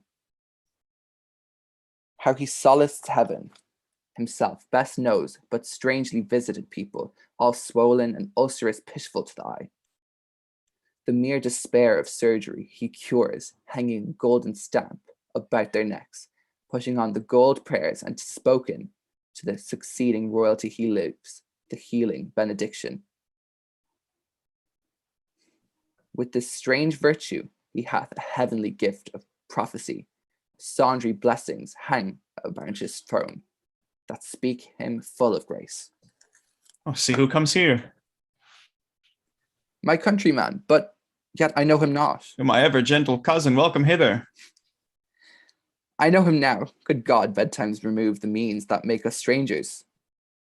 Sir, amen. Stands Scotland where it did?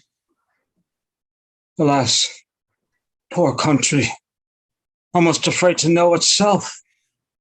It cannot be called our mother, but our grave, where nothing but who knows nothing is once seen to smile, where sighs and groans and shrieks that rent the air are made, not marked, where violent sorrow seems a modern ecstasy. The dead men's knell is there scarce asked for who, and good men's lives expire before the flowers in their caps. Dying, forever sicken. Oh, relation. Too nice and yet too true. What's the newest grief? That of an hour's age just hissed the speaker. Each minute teems a new one. Well, how does my wife? Why, well. And all my children? Well, too. But the tyrant has not battered at their peace. No. They were well at peace when I did leave them. Be not a niggard of your speech. How goes it? When I came hither to transport the tidings which I have heavenly borne, there ran a rumor of many worthy fellows that were out, which was to my belief witness the rather, for that I saw the tyrant's power afoot. Now is the time of help. Your eye in Scotland would create soldiers, make our women fight to doff their dire distresses. Albeit their comfort. Albeit their comfort. We are coming thither. Gracious England hath lent us good seaward and 10,000 men, an older and better soldier none, and Christendom gives out. Would I could answer the comfort with the like, but I have words that would be howled out in the desert air where hearing should not latch them. What concern they, the general cause, or is it fee grief due to some single breast?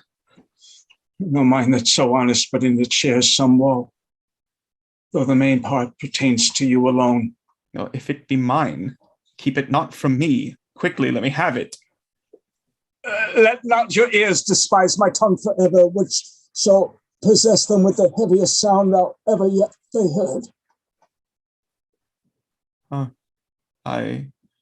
I guess at it. Your castle is surprised. Your wife and babes savagely slaughtered. To relate this matter, were on the quarry of these murders dear to add the death of you. Merciful heaven! What man, near pull your hat up, your brows. Give sorrow words. The grief that does not speak whispers the o'erfraught heart that bids it break. My children, too. Wife, children, servants, all that could be found. And I must be from thence?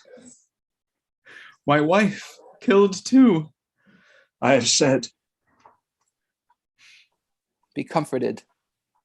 Let us make medicines of great revenge to cure this deadly grief. He has no children. All my pretty ones. Did you say all? Oh, hellkite, all. What?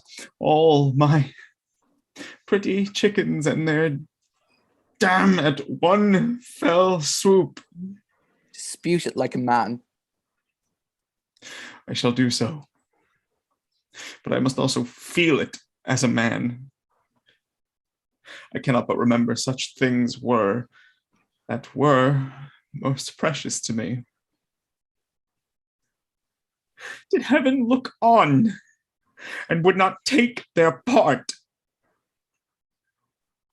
Sinful Macduff, they were all struck for thee. Not that I am not for their own demerits, but for mine. Fell slaughter on their souls. Oh, heaven rest them now. Be this the whetstone of your sword. Let grief convert to anger. Blood not the heart and rage it. Oh, I could play the woman with mine eyes and braggart with my tongue, but gentle heavens cut short all intermission. Front to front. Bring thou this fiend of Scotland and myself within my sword's length. Set him. If he scape, heaven forgive me too. This tune goes madly. Come, go we to the king. Our power is ready. Our lack is nothing but our leave. Macbeth is ripe for shaking, and the powers above put on their instruments. Receive what cheer you may. The night is long that never finds the day.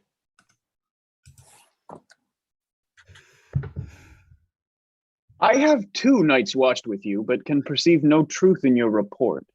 When was it she last walked? Since His Majesty went into the field, I have seen her rise from her bed, throw her nightgown upon her, unlock her closet, take forth paper, fold it, write upon it, read it, afterwards seal it, and again return to bed. Yet all this while in a most fast sleep. Great perturbation in nature to receive at once the benefit of sleep and do the effects of watching. In this slumbery agitation, besides her walking and other actual performances, what at any time have you heard her say? That, sir, which I will not report after her. You may to me. 'Tis most meet you should. Neither to you, nor anyone having no witness to confirm my speech. Lo you, here she comes. This is her very guise, and upon my life fast asleep. Observe her. Stand close. How came she by that light? Why, it stood by her. She has light by her continually. 'Tis her command. You see her eyes are open. Aye, but their sense are shut. What is it she does now? Look how she rubs her hands. It is an accustomed action with her to seem thus washing her hands. I have known her continue in this a quarter of an hour. Here's a spot. Hark, she speaks. And I will set down what comes from her to satisfy my remembrance more strongly. Oh, damn spot! I say, well, 1, 2, why, then 'tis time to do it. Hellas murky. Fie, my lord, fie, a soldier and afeard. What need we fear? Who knows it when none can call our power to account? Yet who would have thought the old man to have so much blood in him? Do you mark that? The Thane of Five had a wife. Where is she now? Will these hands ne'er be clean? No more of that, my lord, no more of that. You mar all with this starting. Go to. You have known what you should not. She has spoke what she should not, I am sure of that. Heaven knows what she has known. Here's the smell of blood still. All the perfumes of Arabia will not sweeten this little hand. Oh. What a sigh is there? The heart is sorely charged. I would not have such a heart in my bosom for the dignity of the whole body. Well. Pray God it be, sir. This disease is beyond my practice. Yet I have known those which walked in their sleep who have died holily in their beds. Wash your hands. Put on your nightgown. Look not so pale. I tell you yet again, Banquo's buried. He cannot come out on's grave. Even so? To bed. There's knocking at the gate. Come. Give me your hand. What's done cannot be undone. To bed.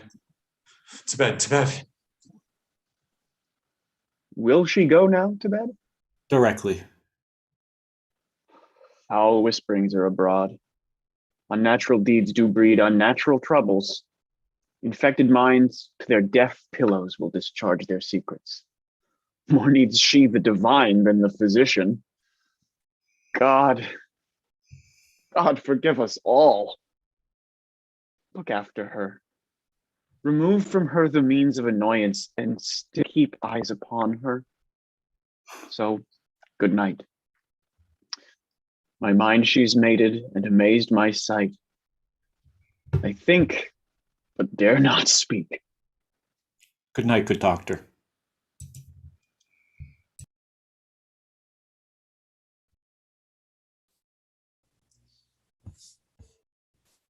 The English power is near, led on by Malcolm. His uncle Seward and the good Macduff, revenges burn in them, for their dear causes would to the bleeding, and the grim alarm excite the mortified man. Near Burnham Wood shall we meet them. That way are they coming? Who knows if Donalbain be with his brother? For certain, sir, he is not. I have a file of all the gentry. There is Sayward's son, and many unroofed youths that even now protest their first of manhood. What does the tyrant? A great Dunstan he strongly fortifies. Some say he's mad. Others that lesser hate him do call it valiant fury, but for certain he cannot buckle his distemper cause within the belt of rule. Now does he feel his secret murders sticking at his hands? Now minutely revolts upbraid his faith breach. Those he commands move only in command, nothing in love. Now does he feel his title hang loose about him, like a march we on to give robe upon a dwarfish thief. Who then shall blame his pested senses to recoil and start when all that is within him does contend itself for being there? Well, march we on to give obedience where 'tis truly owed. Meet we the medicine of the sickly wheel, and with him pour we in our country's purge each drop of us.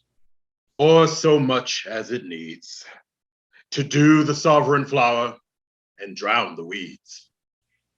Make we our march towards Burnham. Bring me no more reports. Let them fly all. Till Burnham would remove to Dunsinane, I cannot taint with fear. What's the boy, Malcolm? Was he not born of woman? The spirits that know all mortal consequences have pronounced me thus. Fear not, Macbeth. No man that's born of woman shall e'er have power upon thee. Then fly, false thanes, and mingle with the English epicures. The mind I swear by, and the heart I bear, shall never sag with doubt, nor shake with fear. The devil damn thee, Black, thou cream-faced loon. Where got's thou that goose look? There's 10,000. Peace, villain! Soldiers, sir! Go prick thy face and overread thy fear, thou lily-livered boy. What soldiers, Patch? Death in thy soul. Those linen cheeks of thine are counselors to fear. What soldiers, Wayface? The English force, so please you. Take thy face hence. Satan, I'm sick at heart when I behold. Satan, I say, this push will cheer me ever or deceit me now. I have lived long enough. My way of life is fallen to the sear, the yellow leaf that which should accompany old age, as honor, love, obedience, troops of friends. I must not look to have, but in their stead, curses, not loud, but deep, mouth honor, breath, which the poor heart would fain deny and dare not. Satan? What's your grace's pleasure? What news more? All is confirmed, my lord, which was reported. I'll fight till from my bones my flesh be hacked. Give me mine armor. 'Tis not needed yet. I'll put it on. Send out more horses, stir the country round. Hang those that talk of fear. Give me mine armor. How does your patient, doctor? Not so sick, my lord, as she is troubled with thick-coming fancies that keep her from rest. Cure her of that. Canst thou not minister to a mind diseased? Pluck from the memory a rooted sorrow? Raise out the written troubles of the brain? And with some sweet oblivious antidote, cleanse the stuffed bosom of that perilous stuff which weighs upon the heart? Therein the patient must administer to himself. Throw physic to the dogs. I'll none of it. Come, put mine armor on. Give me my staff. Satan, send out. Doctor, these thanes fly from me. Come, sir, dispatch. If thou couldst, doctor, cast the water of my land, find her disease, and purge it to a sound and pristine health, I would applaud thee to the very echo that should applaud again. Pultoff, I say, what rhubarb, cyme, or what purgative drug would scar the English hence? Hear'st thou of them? Aye, my good lord. Your royal preparation makes us hear something. Bring it after me. I will not be afraid of death and bane till Burnham Forest come to Dunsinane. Were I from Dunsinane away and clear, profit again should hardly draw me here.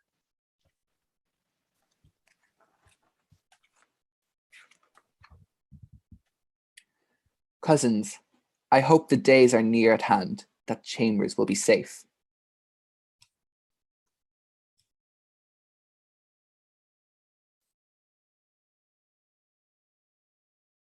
We doubt it nothing.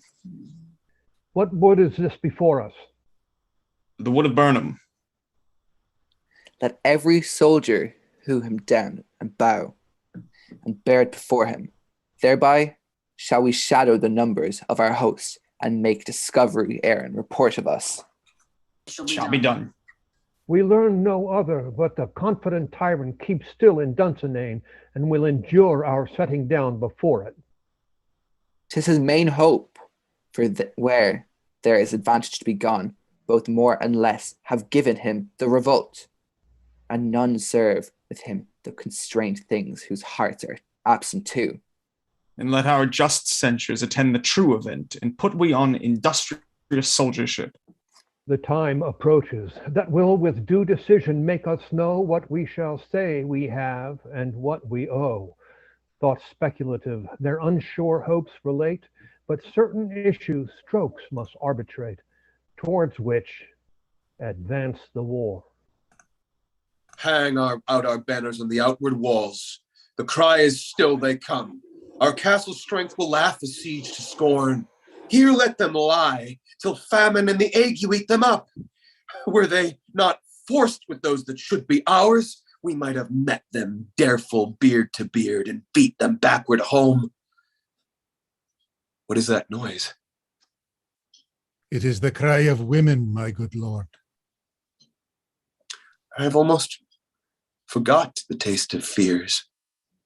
The time has been my senses would have cooled to hear a night shriek, and my fell of hair would at a dismal treatise rouse and stir as life were in. I've supped full of horrors.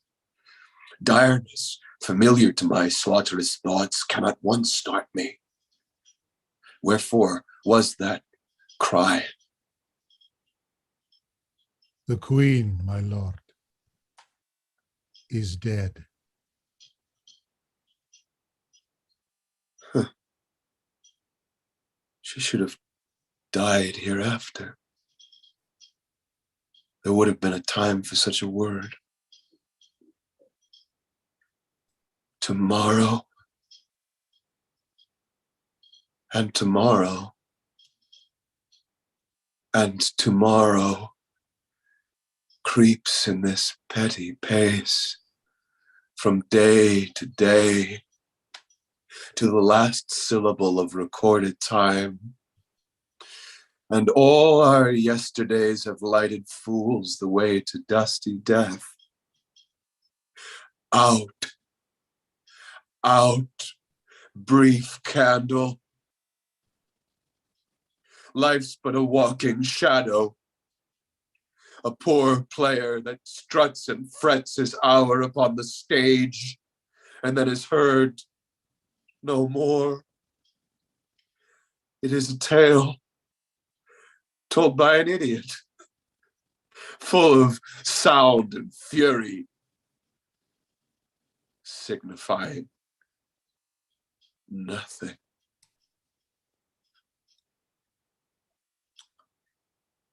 Thou comest to use thy tongue, thy story quickly. Gracious my lord, I should report what I say I saw, but I know not how to do it. Well, say, sir. As I did stand my watch upon the hill, I looked toward Burnham Wood, and anon methought the wood began to move. Liar and slave. Let me endure your wrath, if it be not so. Within these 3 miles may you see it coming. I say a moving grove. If thou speakst false, upon the next tree shalt thou hang alive, till famine cling thee. If thy speech be sooth, I care not if thou dost for me as much. I poll in resolution and begin to doubt the equivocation of the fiend that lies like truth. Fear not, till Burnham Wood do come to Dunsinane, and now a wood does come to Dunsinane. Arm, and out. If that which he avouches does appear, there's no flying hence nor tarrying here. I begin to be aweary of the sun, and wish the estate of the world were now undone. Ring the alarm bell! Blow, wind, come rack! At least we'll die with harness on our back. Now, near enough, your leafy screens throw down, and show like those you are. You, worthy uncle, shall with my cousin, your right noble son, lead our first battle. Worthy Macduff and we shall take upon what else remains to do, according to our order. Fare you well. Do we but find the tyrant's power tonight, let us be beaten if we cannot fight. Make all our trumpets speak. Give the all breath, those clamorous harbingers of blood and death. They have tied me to the stake, and I cannot fly, but bear-like I must fight the course. What's he that was not born of woman? Such a one am I to fear or none. What is thy name? Thou'lt be afraid to hear it. No, though thou call'st thyself a hotter name than any is in hell. My name's Macbeth. The devil himself could not pronounce a title more hateful to mine ear. No, nor more fearful. Thou liest, abhorrent tyrant. With my sword I'll prove the lie thou speakest. Ah! Thou wast born of woman, but swords I smile at, weapons laugh to scorn, brandished by a man that's of a woman born. That way the noise is. Tyrant, show thy face! If thou be a slain and with no stroke of mine, my wife and children's ghosts will haunt me still. I cannot strike at wretched kerns whose arms are hired to bear their staves. Either thou, Macbeth, or else my sword with an unbattered edge I sheath again undeeded. There thou shouldst be. By this great clatter, one of greatest note seems bruited. Let me find him fortune, and more I beg not. This way, my lord. The castle's gently rendered. The tyrant's people on both sides do fight. The noble thanes do bravely in the war. The day almost itself professes yours, and little is to do. We have met with foes that strike beside us. Enter, sir, the castle. Why should I play the Roman fool and die on mine own sword, whilst I see lives, the gashes do better upon them? Turn, hellhound, turn. Of all men else, I have avoided thee. But get thee back. My soul is charged with too much blood of thine already. I have no words. My voice is in my sword, thou bloodier villain than terms can give thee out. Thou losest labor. As easy mayst thou the entrenched air with thy keen sword impress as make me bleed. Let fall thy blade on vulnerable crests. I bear a charmed life, which must not yield to one of woman born. Despair thy charm, and let the angel whom thou still hast served tell thee. Macduff was from his mother's womb untimely ripped.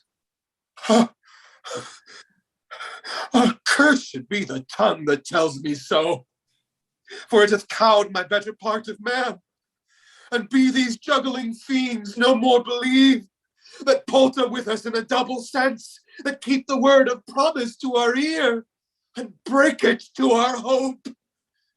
I'll not fight with thee. And yield thee, coward, and live to be the show and gaze of the time. We'll have thee, as our rarer monsters are, painted upon a pole and underwrit, here may you see the tyrant. I will not yield to kiss the ground before young Malcolm's feet, and to be baited with the rabble's curse. Though Burnham would be come to Dunsinane, and thou opposed being of no woman born, yet I will try the last. Before my body I throw my warlike shield. Lay on, Macduff, and damned be he that first cries, hold, enough.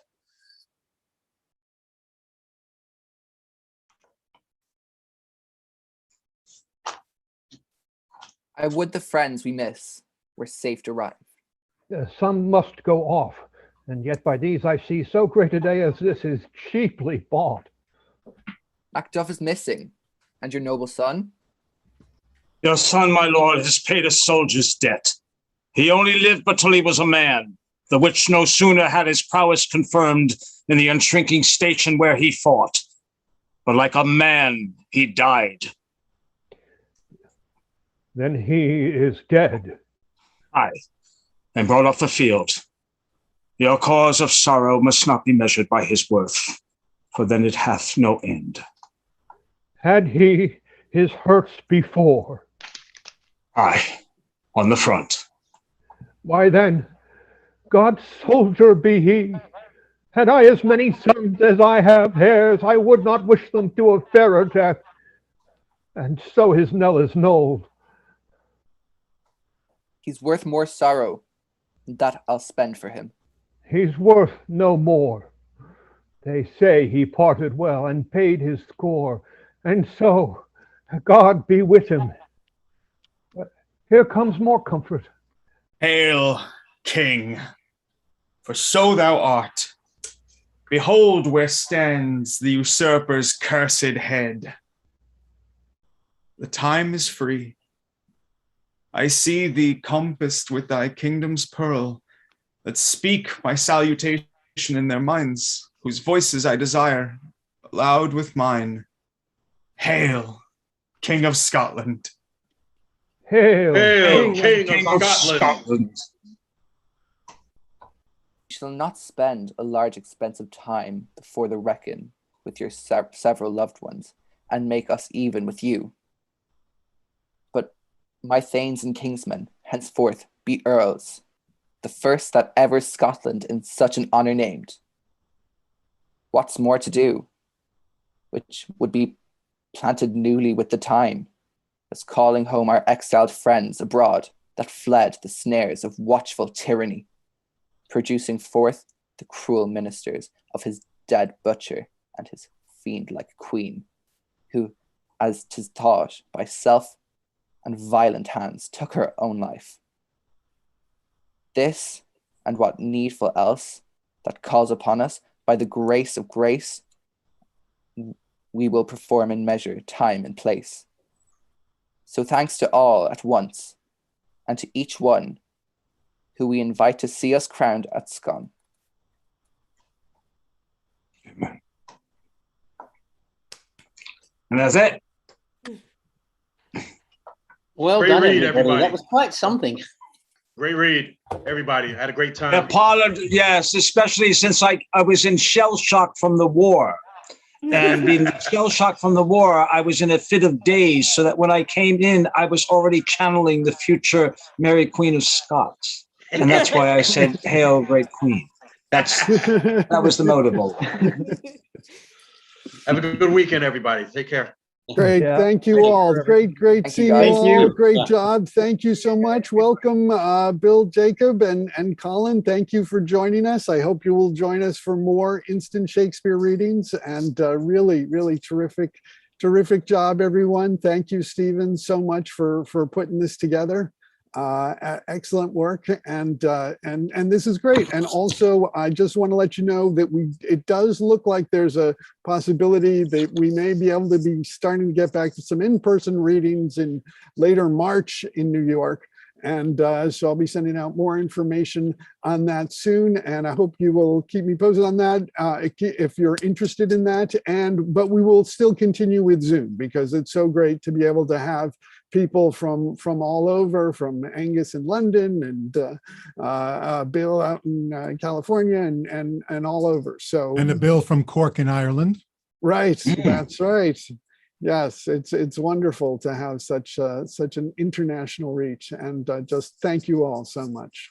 What's the first? Thank you, Paul. What's the reading that will be in person in March? Do you think? Well, at this point, it's not confirmed yet, but I think that we may be able to have one at the. Actually,